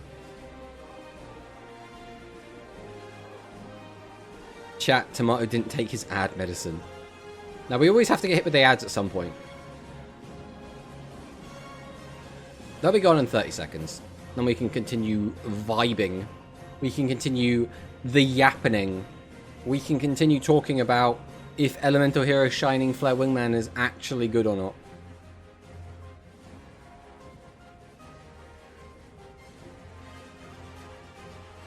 Amazing Dealer is only good turn 1 or 2. Kind of. It depends, right? In some decks, you'll be shuffling stuff constantly, right? So, an example of this would be Red Boot, except all of the good Red Boot stuff locks you to dragons, so you can't play it in those decks. But another example would just be any deck that's going to spam TSA, which, to be fair, would have been Heroes, but now Heroes is going to be filling the graveyard so quickly, maybe it wouldn't even work in there. But there are a lot of decks that could make use of it by just like emptying the graveyard. So the best example of this that I can think of, which again isn't in the game right now, is Sea Serpent Midrange. So Sea Serpent Midrange is a deck that came out with Phaser, right? So as soon as Phaser came, he brought his maximums. There was a deck that came around called Sea Serpent Midrange, and basically you would play one of like the L pieces from one of the maximums, and then you would play their generic guy. It's called like Abyskite something, I forget what it's called. But basically, the deck would work to keep your graveyard as empty as possible, and then take advantage of the fact you have no cards in your graveyard. So, Dealer can work in a strategy like that, basically. Amazing Dealer is only good turn 1 or 2. I find it interesting that Konami is giving us 4 2k defenders. Level 4 2k defenders. What other 2k defenders could be added to the game at this point? So, there aren't actually that many. If we talk about cards that are just, like, big, the big one is going to be Mystical Elf, right? If we can spell it correctly. So this is really funny to me, because this is a legend version of Clayman, but it's a light spellcaster. So now we have a legend version of this, or a non-legend version of a legend, which is just funny. I find that funny. The only other cards, really, that have, like, sizable defenses are going to be the Magnet Warriors. So obviously we've got a 1700 defender, we've got a 1600 defender, and we've got an 1800 defender. These are, like, the only other ones that are really going to matter. But when we get them, they're going to be hype, right? And because, again, it's DM nostalgia bait, you know they're going to make a big deal out of this. This is going to be, like, the face card of the box. They're going to put Valkyrian on the box, probably. Hey, Sora Mia. Hello, hello, Sora Mia. Welcome, welcome. Yeah, trade Warp Magician, draw for Amazing Dealer. There's no way you try to argue the normal Magician is better than Amazing Dealer. Mystical Elf will probably be a rank reward. Probably, right? It's kind of mid, right? It would make sense for it to bring out somewhere. Alpha as a UR? I don't know about Alpha as a UR, unless we're talking about, like, Alpha the Magnet Cavalry. Obviously, the two Valkyrians are going to be the chase cards. I don't even, because most people don't even really bother with this Valkyrian, but it's nostalgia bait, so it'll probably be a UR. But back on topic. Shining Flare Wingman has potential, could be really good. Blue Fang Enhanced Burst Dragon. Not a fan. Not a fan, to be honest. I don't think this card is very good. I think this card is probably a one-off. And I would play one copy of Bluetooth Burst Dragon, to be honest. I think that is probably what I would do with this. That's my initial impression.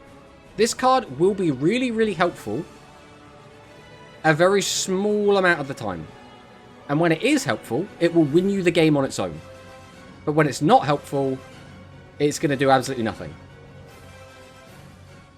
Amazing Synergy don't have good synergy with Cyclone, but let's see. I mean, it depends, right? Because you could, for example, activate TSA, empty your graveyard, activate Cyclone, pop your opponent's thing, draw a card, summon out Dealer, like, discard 3, draw 3. So, like, there's some stuff you can do with it, right? Again, until we actually get our hands on it, it's hard to make an actual call. But Enhanced Burst, I'm not impressed with this card, personally. In testing yesterday, I've been bricking on no skill target with 6 high levels. I can't imagine with 4. Really? How are you bricking that hard? Because, like, even in, like, Light Galaxy, where you have a discard outlet, you find it quite easily with only the 6 targets.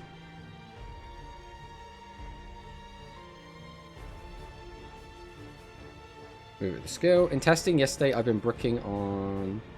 Okay. But yeah, I don't know. I don't like this card specifically. I don't think this card is super great. Then there's Home Run Hitter. Home Run Hitter is like...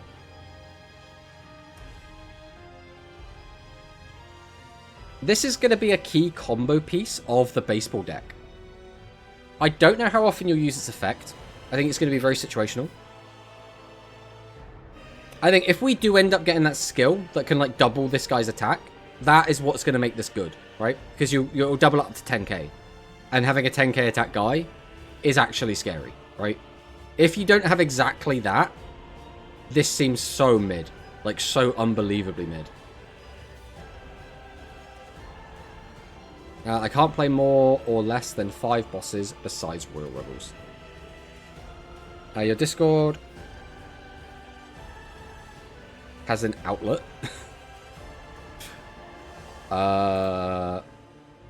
Okay. But yeah, I don't know. I'm not feeling it. And then there's Chiron.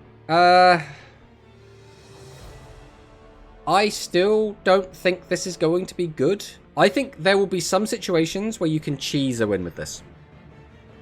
But my gut feeling is that this is not going to do enough. I also don't know how many of this you play. It's level 7, so it replaces the other Royal Rebel guy. What's he called? Invasion. You replace Invasion with this, which is immediately fine, right? Because Invasion's kind of shit anyway. Occasionally the piercing's going to come up and it's going to be really helpful, and I think a lot of the time the piercing isn't going to do anything. So I think this is a buff to that deck. I just don't know if it's going to be good enough. Voltic is just good. It's just a good card. The only downside for this card is it shuffles cards back into your deck, which means you won't have them for later, but you're getting a free guy anyway, so it's just still good. Circulation is fantastic. The best part about this right now is that we don't have traditional tax, so you can't get taxed when you play this card, which means it's just nothing but value. So I really like this. Again, it doesn't like plus you, but it just sets up the graveyard and lets you like find what you want. The downside is only 7 extra deck slots for hero. So you're gonna do what? Actually, you're not wrong actually. Now that I think about it, because you're gonna do what? Like, you'd want 3 burst wingman. What, 1 Flame Wingman, 1 Flare Wingman, 2 Voltic? Even that might need to be mixed around a bit. I don't think you play Bubble Man, right? Like, Mariner is, like, fine, because you can attack directly. But, like, it's only 1400 attack directly, which is kind of mid. And Bubble Man is just kind of bad. So I just don't think you'd even bother with it.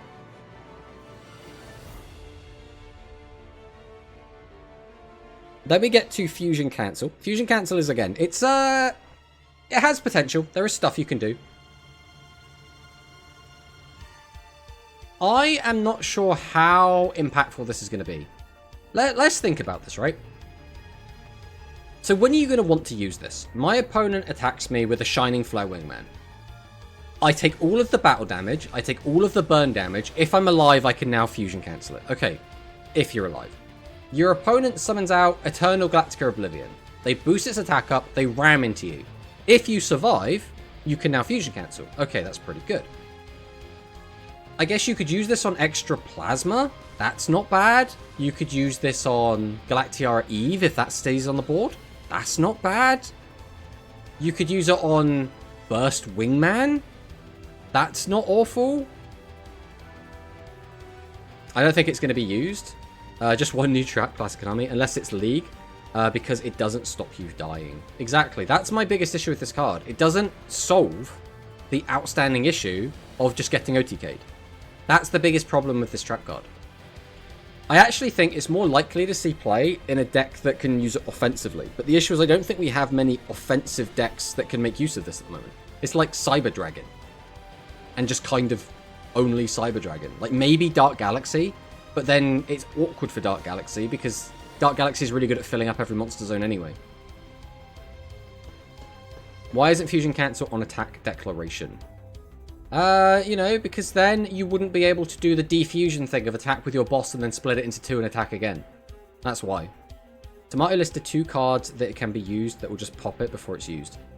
Listed 2 cards that it can be used on that will just pop it before it's used. I mean, again, you could have 3 back row, right? They're not necessarily going to hit this exact card. Like, all you can do a lot of the time is pray, right? A good thing about fusions that require generic fusion materials, can't summon them after the trap. Yes.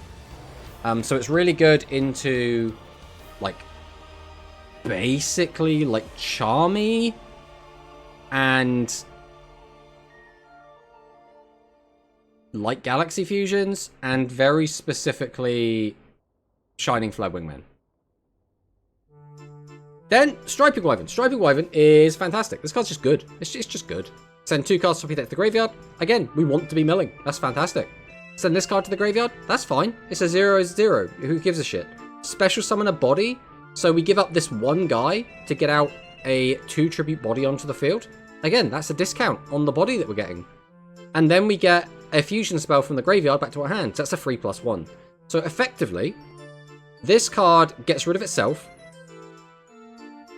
then gives us a 2 tribute body. So that's like a +1, right? Because usually you'd give up itself plus another body to get that out. So we're giving itself and not another body to get that out. So that's a +1. And then you're getting a card back from the graveyard, which is another +1. So this is a +2, which is just good. It's just good. It does everything you want. It's a mill 2 that gets you a body onto the board to be used as a fusion material, and as a +2. It's fantastic. It's really good. Good thing about few... only thing awful about that guy. Red Boot is gonna have a lot of actually individually good cards, yes. Is that you need 2 high levels to get rid of him. It's going to be scary. Oh, way, you have to send him as well. I've been trolling while testing. If you didn't have to send him, this card would be even better. That's like a +3.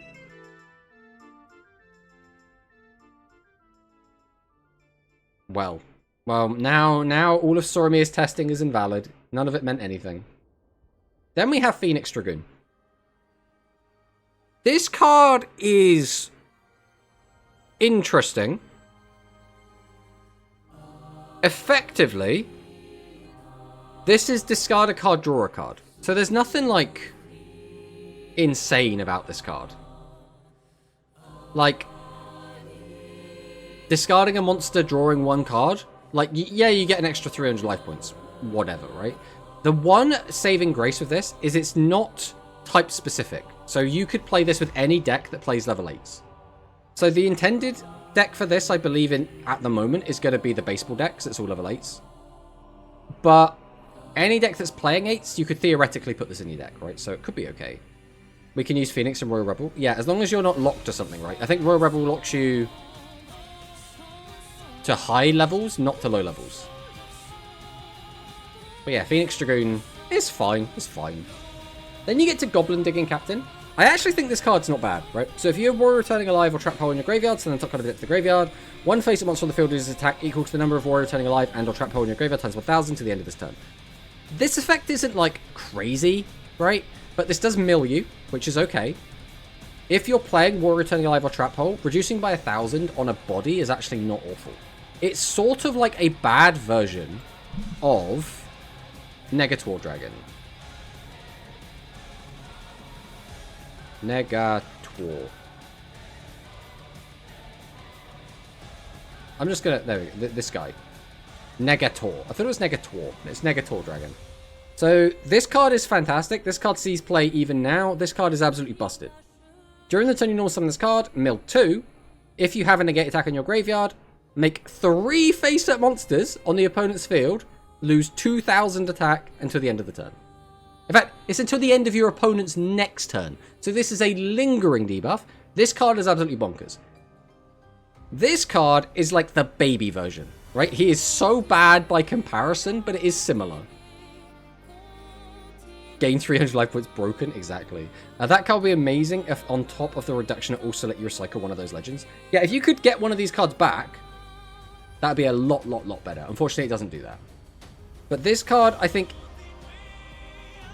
It's not Garbo, right? We will probably have to do something with it. I'm just not sure exactly how good it's going to be. I think there is room for experimentation with this card. So we'll see how that goes. Then there's the Stegoselos. Stegoselos' cost sucks, right? The requirement to send 3 Earth machines from your hand to the graveyard, or up to, really bad. But we do now know we're getting Gale Winnery. So if we do get that Tails, we can reduce a monster's defense by 800. Which is actually pretty good, because that means we will be able to pop something extra with Stegoselos, which is actually pretty cool. The issue is, the deck, I think, still isn't going to be good, because even though the skill is going to get Stegoselos out a little bit cheaper, and you can add a card back to your hand, which could technically fuel the effect, I don't think that's how you're going to want to use it. So it's going to be awkward. I hope this is good. I don't think it's going to be. The card individually is fine. It's just not good enough in the current meta. Then we get a Braver reprint. That's whatever. Perion just seems bad.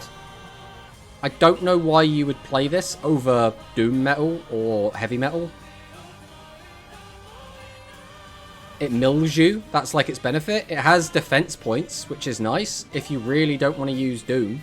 Or Death, even. Because Doom has 2,000 defense anyway, so that downside is removed. Heavy Metal is good because it's the guy that gets a shit ton of attack, which means if you're going to be using Piercing, you want to use that on Heavy Metal. So, Perion just kind of feels like it doesn't really fit. And then Dodo Seconds, whatever, it's just going to be a piece for that deck, right? Then we come down here. Mariner is fine. Attacking directly is fine. I don't think it's worth running Bubble Man, because Bubble Man's just bad. But it's fine. Mubble Man is mid. Clayman is insane. So he's an elemental hero with a clay body that is actually built to last. And he'll preserve his elemental hero colleagues at any cost. Now, at any cost leaves it a little bit open to interpretation. It could mean like he will forcibly be doing that even against their will, which obviously isn't very hero-like, but we don't really know. Fundamentally, having a 2000 defender that theoretically almost any deck can run is kind of nuts, right? Now, some decks will have a skill restriction that say you can't put non-dragons or non-machines or something in your deck. But for a lot of the other decks, that's just good, right? Like, I could even see people playing this in, like, Noodles or Pyro or any of the skills that don't lock you into just Pyro monsters, right? At any cost is true. I watched him behead a man after touching Burstinatrix's butt. I mean, it could. He has to preserve her. And then Sparkman's also good. Sparkman's, like, 1600 is great. 1400 defense is also great. Like, not having a downside. Like, this card doesn't have a downside, right? Its defense isn't 0, so you're not just getting pierced over. Sparkman's just a all-around good card. Thunder Giant's good. The cost, again, kind of sucks. Having to pop monsters based on their original attack kind of sucks, especially because the skill that we get with this reduces attack, right? So we can reduce their attack and then not pop them with Thunder Giant, which is, like, frustrating. But other than that, it's fine. Preserve them at any cost. So if the other elemental heroes die, would Clayman perform taxidermy? Yes. Exactly that. Exactly that. We've got Boost. Boost is really good. It's just really good. Just like milling yourself for 7 sets you up. Milling your opponent for 7 puts them close to decking out. If you could activate 2 Boost Fusion, like imagine for 1 minute that you're somehow able to loop this and use 3 of this in a turn. You would mill your opponent for 21 cards. Now, are we likely to be able to do that? No. Very unlikely. It's not impossible, though. You'd have to have a way to get your Red Boot Fusion off the board. But if you could do that, there are ways. Dragon's Burst Fusion I'm less excited about. It's kind of whatever. I think the most exciting thing you could do with this... Because the biggest problem with this card is you get the 1500 reduction after you've used your Bluetooth. So if you could do this and then still have the Bluetooth on the board and then use its effect to pop, that'd be fine. But basically it's saying you have to use Enhanced Burst Dragon's effect to realistically get any bonus from that 1500 reduction. Because again, you could just attack over the guy, right? Because it's until the end of the turn. It's not until the end of the main phase. So you can attack over it. It's just 1500 extra damage, which is fine. But a lot of the time, that's not going to be the difference maker, I don't feel.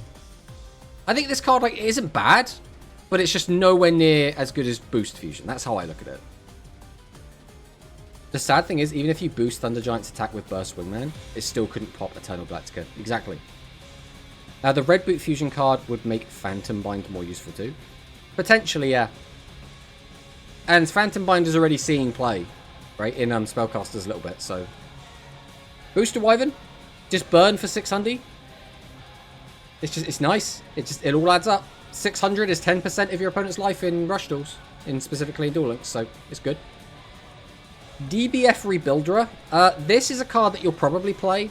It's basically a worse version of everyone's favorite Striping Wyvern. Like, it's fine. It's just not as good as Striping Wyvern, right? It's fine. You'll probably play it.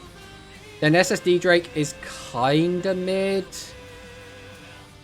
Like, this is technically a +1, because you discard a card, you get 2 cards back, but you need to play a bunch of level 4 or lower dragons and have them in the graveyard set up, so I don't know if SSD Drake will see play. It might do, or it depends on like what the list look like in the end of the day.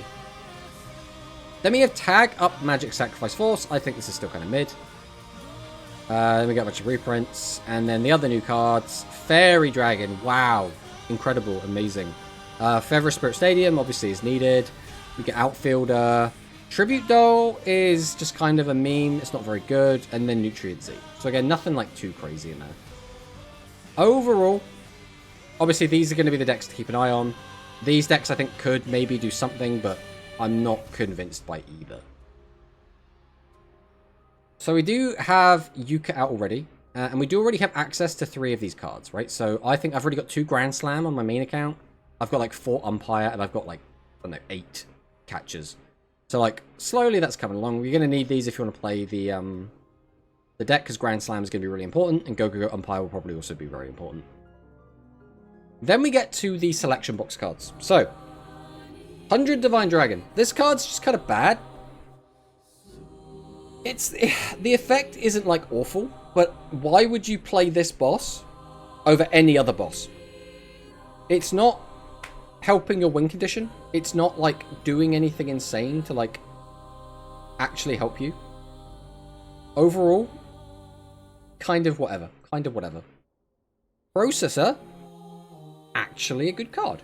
This card, when it came out in OCG, made Cyber Dragon go from this like gimmick deck that didn't really have a lot of consistency and didn't really have a consistent way to close out games. This made making your fusions easier, and that was all the deck needed to suddenly become a meta threat. Cyber Processor on its own put Cyber Dragon on the map. Will it do the same thing in Duel Links? Well, the skill for Cyber Dragon is still very outdated. It doesn't plus you. It's very awkward.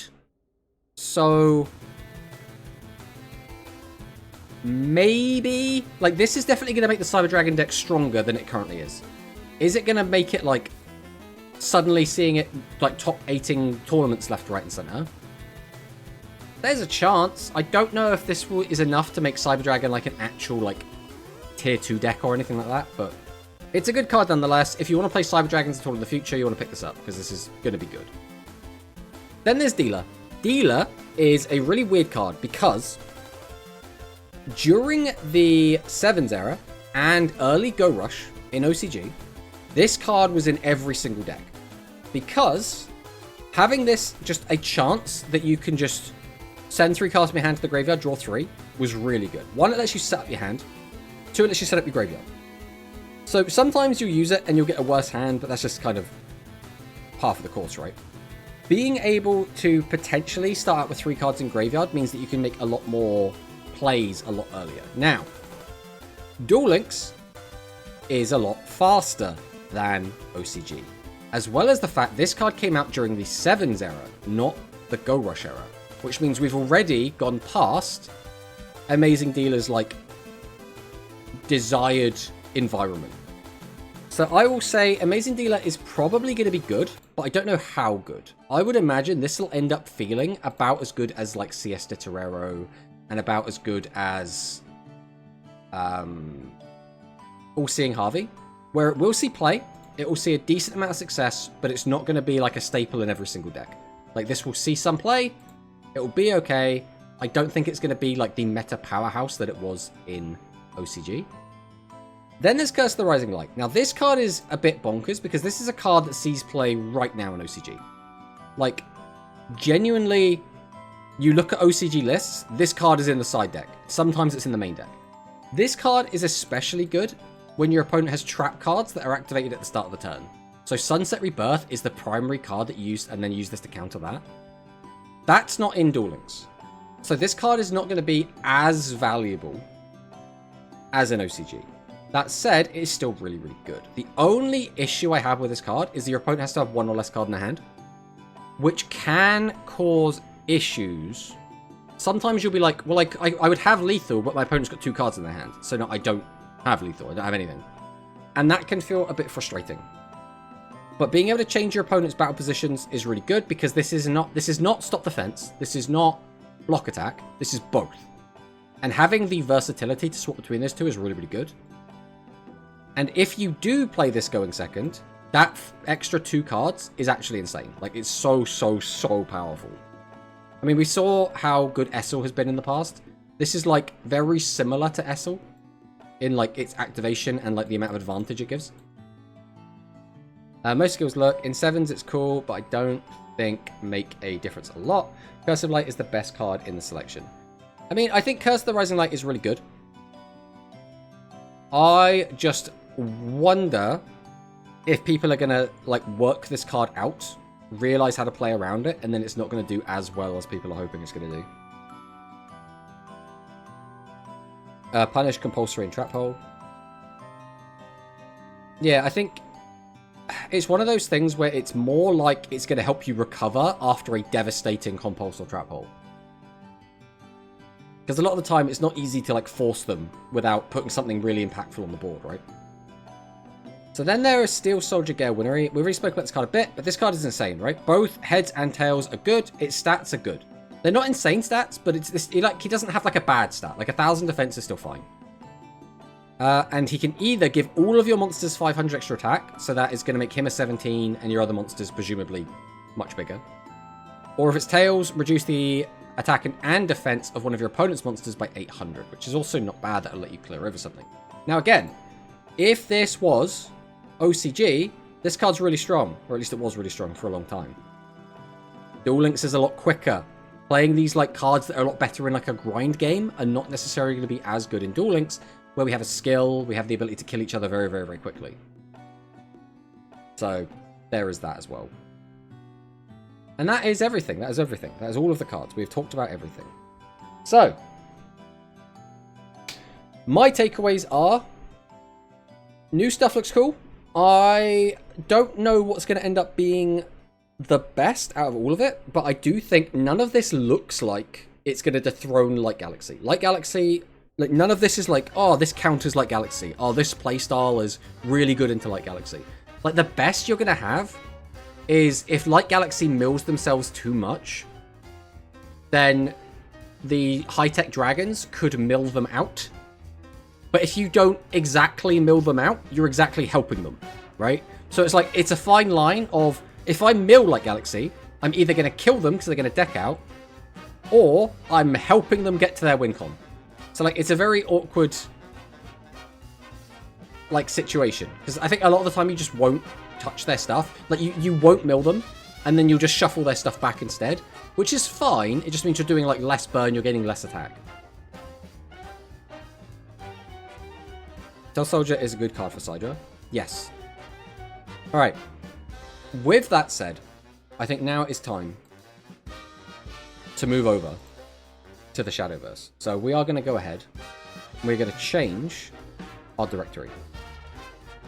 So anyone that was just here for the rush yapping, thank you for hanging out. But we are now going to be going for some Shadowverse. Let's change our title as well, because having a bunch of leaks isn't going to be super helpful. Alright. So, we are currently doing an event where we have to grind out ranked games. So we are currently in C1, which is like, I don't know, Topaz. But our group is Diamond. I don't know what this exactly means. Like, I know what a group is. I don't know what the highest group is. So I don't know if Diamond is, like, really good. Or if it's, like, Diamond, then, like, Grandmaster, then Giga Chad. Like, I have no idea. I have no idea. But that's what we have. We are also in an ad break. So we'll wait for the ad break to finish before we start queuing up. But yeah, I have no idea. I have no idea if Diamond is, like, a high group, a mid group, middle of the pack. Is it very early? No idea.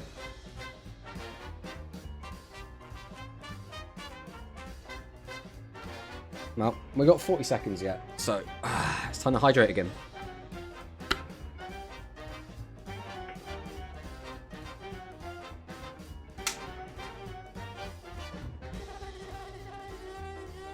Diamond is the highest group, Master is the highest point.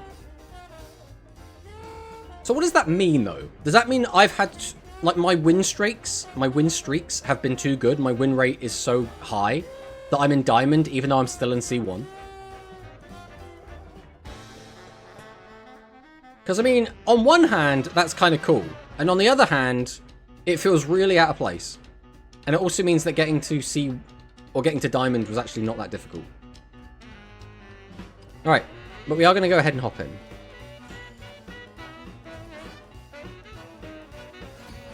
Because Diamond gives you 2 times points, so you can go to Master faster. Ooh, that's nice. But it does mean that we're constantly playing against other Diamond players. Unfortunately, this is not a chest game. Not the best mulligan in the world, but is what it is.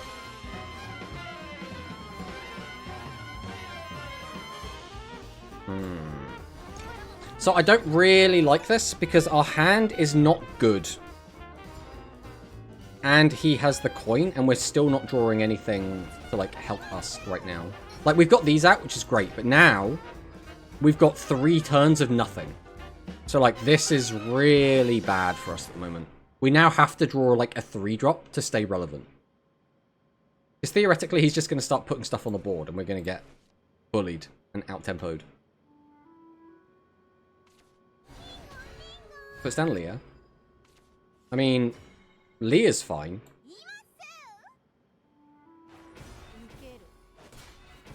We have a turn 4 at least. So maybe we'll be fine. I really don't like not putting anything down on turn 3, but he basically didn't put anything on the board either, right? He's kept his life high, which is fine. I'm not planning to, like, beta rush him down anyway. Hello, Cyclone Valley. Welcome, welcome on in. I see we stopped talking about rush. Cyclone's like, yo, you playing any of that Shadowverse?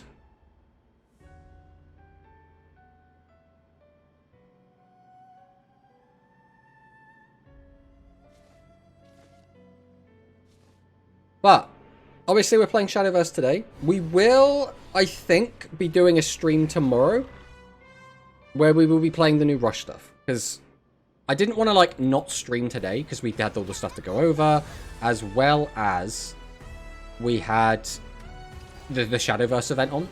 But I do need to get, like, videos going, so we're going to be playing Rush anyway.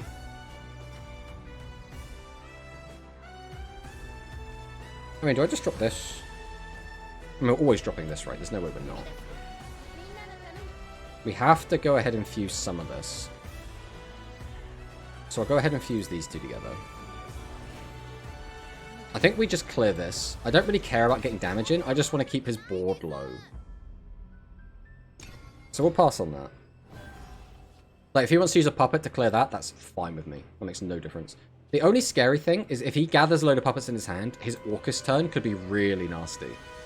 Because then he doesn't have to super evolve to just wipe the whole board. Yep, he is spamming out those puppets.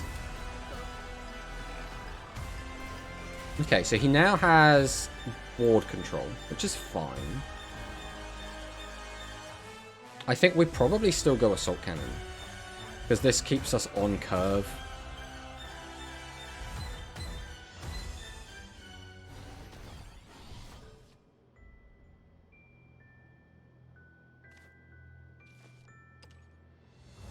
We'll go ahead and fuse these two. Then we'll pass. So right now his puppets aren't going to be doing anything.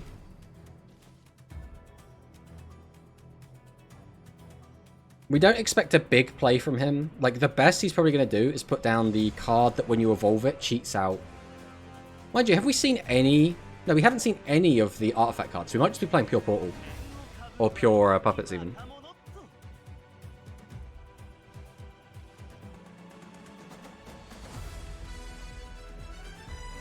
Okay, yeah, this is probably pure puppet. We're at 6. Going for the... Sylvia just, like, is not good value here. There's just no way to make Sylvia be good value. So I'm going to go ahead and start fusing.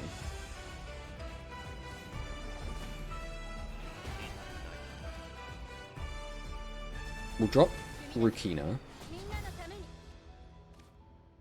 I'm going to go ahead and fuse these two.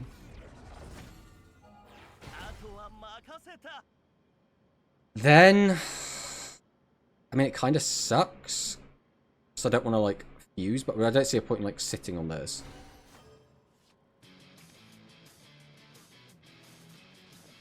So I think the play is going to be just going to this.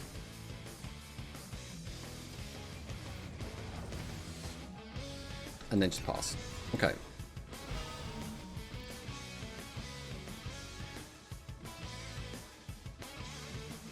So he should easily be able to deal with this 3. That's completely fine. What we've done here by setting this up is he doesn't really want to commit stuff to the board.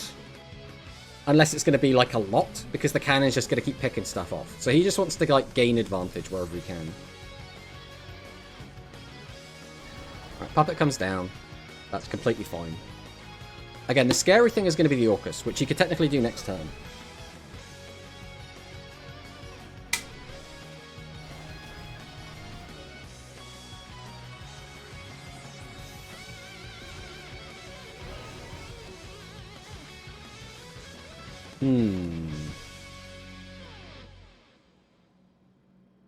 This is where stuff's getting a bit funky, because I kind of need to, like, do stuff. I guess we're going to go ahead and start fusing off, because, like, I need to put stuff on the board somewhere, right? If I put that down and that down, that gets me a load of stuff in hand. Which is, like, fine. Okay, we'll drop Miriam here. I think the play might be to start working on the second Gundam.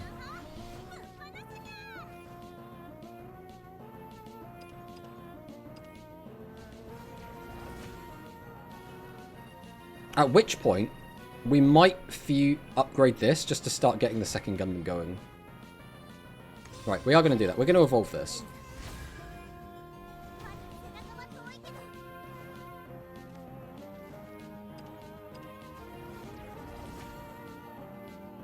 No, we're just going to pass. So, using the evolution point there might be a bit greedy, but I think this is going to be the sort of game where we're going to end up going long. Like, that's how this is feeling to me. So because of that, I'm forward thinking, and we're going to start planning for the second Gundam. So he could use his +1 play point. If he does, he could drop down an Orcus. And that on its own will be plenty to like deal with everything I've got. So he's going to put that down. That's going to buff the cards in his hand. So all of the puppets in his hand have just got +1/+0. Okay, you still need another one. So he's just vomiting puppets at me, which is like completely fine. We do not mind that at all. Okay, that's a really nice draw. Are we just putting it on the board and calling it a day? I could summon it out. Then make a fusion. I'd need double fusion in order to get, like, maximum value. Well, I don't even need alpha, right? So I could just do these three and then ram into it. Then I don't even need to fuse at all.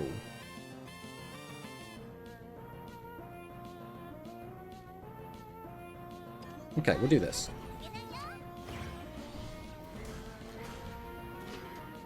Boop. And then we'll pass. He'll wipe that out, and we'll start burning.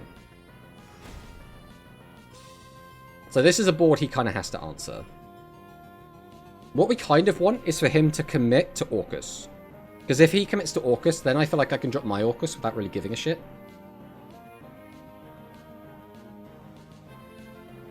But, you know, we're playing the very slow control game right now. Both of us don't want to, like, let our opponent do what they want to do, right?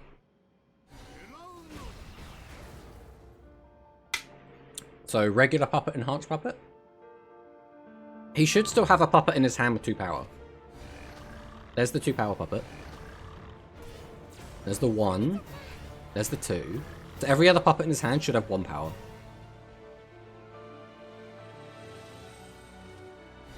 Drops Apollo. Okay.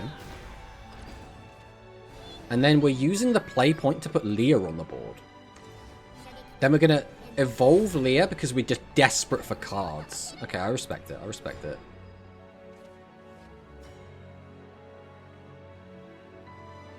So I could evolve Pop, swing over that. I don't really want to use Orcus right now. I think we drop this down. We're going to summon out Sylvia. We are going to draw some cards.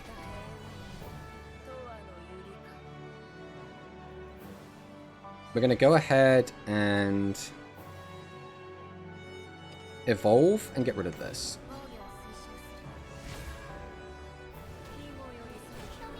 So I do think keeping him low on cards is going to be really good for us. Oh, we could have just fused. That was really silly from me. That's fine. We didn't have to take that 1 damage.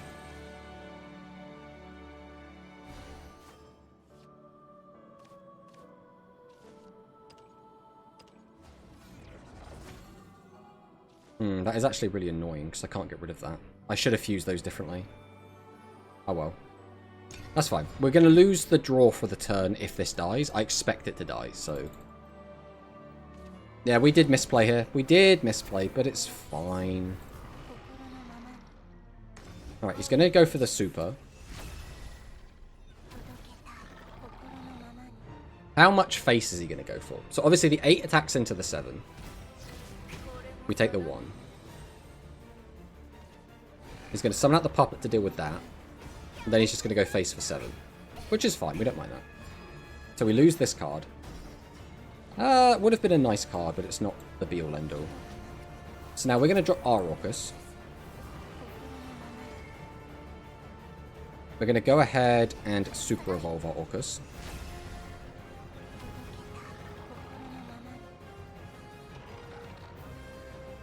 So, I mean, all of this shit is all going to die anyway, right? There's nothing we could really do about it. That's going to hit into there. We're going to lose this either way, so it doesn't make any difference. Mind you, they're going to die. So we just do this into this. We do this into this. We do this. We do this. Then we just pass. Okay, if we had a 2-drop there, I'd be feeling a little bit better, but Lloyd doesn't die. Lloyd's fine. He's a good boy.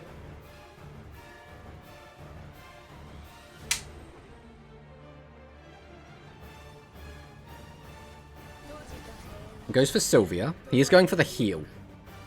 So he might super evolve to pop 2. Can he actually pop 2 if I've got this? I don't know if Lloyd stops her effect. Because theoretically she can't select anything else. Okay, gonna do that, then she's gonna evolve. Use a regular evolve, pop that. So she's maintaining the super. That is a little bit scary. Obviously we don't really want him to have the super. So I could go Gundam and boost it. And that would put them low, but not dead. If I did that, and committed to that next turn, that is theoretically game. The only issue is, I think Gundam is the safe play, so I think we are probably just going to go. But then Gundam, like, doesn't kill this. And I kind of need this dead. I could go Orcus. Ram into it, I'd lose my guy. I don't really want to use my Super Evolve, but I think I might have to.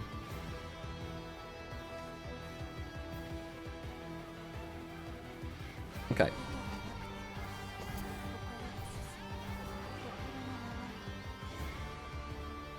It dies after fusing? Ah, you are absolutely right. Well, we've already committed to this play now. I forgot about the cannon. I'm not going to lie. Completely forgot about the cannon. That goes there. That goes face. That goes face. That goes face. Either way, we should be fine, right? Because this is still not an easy board to break and kill me through, with only 4 cards especially. And we still have the Gundam for next turn. But I do think you are right. I should have just gone for the Gundam play. So this is fine. This is not lethal. He would need, like... What would he need to make this lethal? This is usually an 8 damage play. So he's like 4 damage shy of lethal.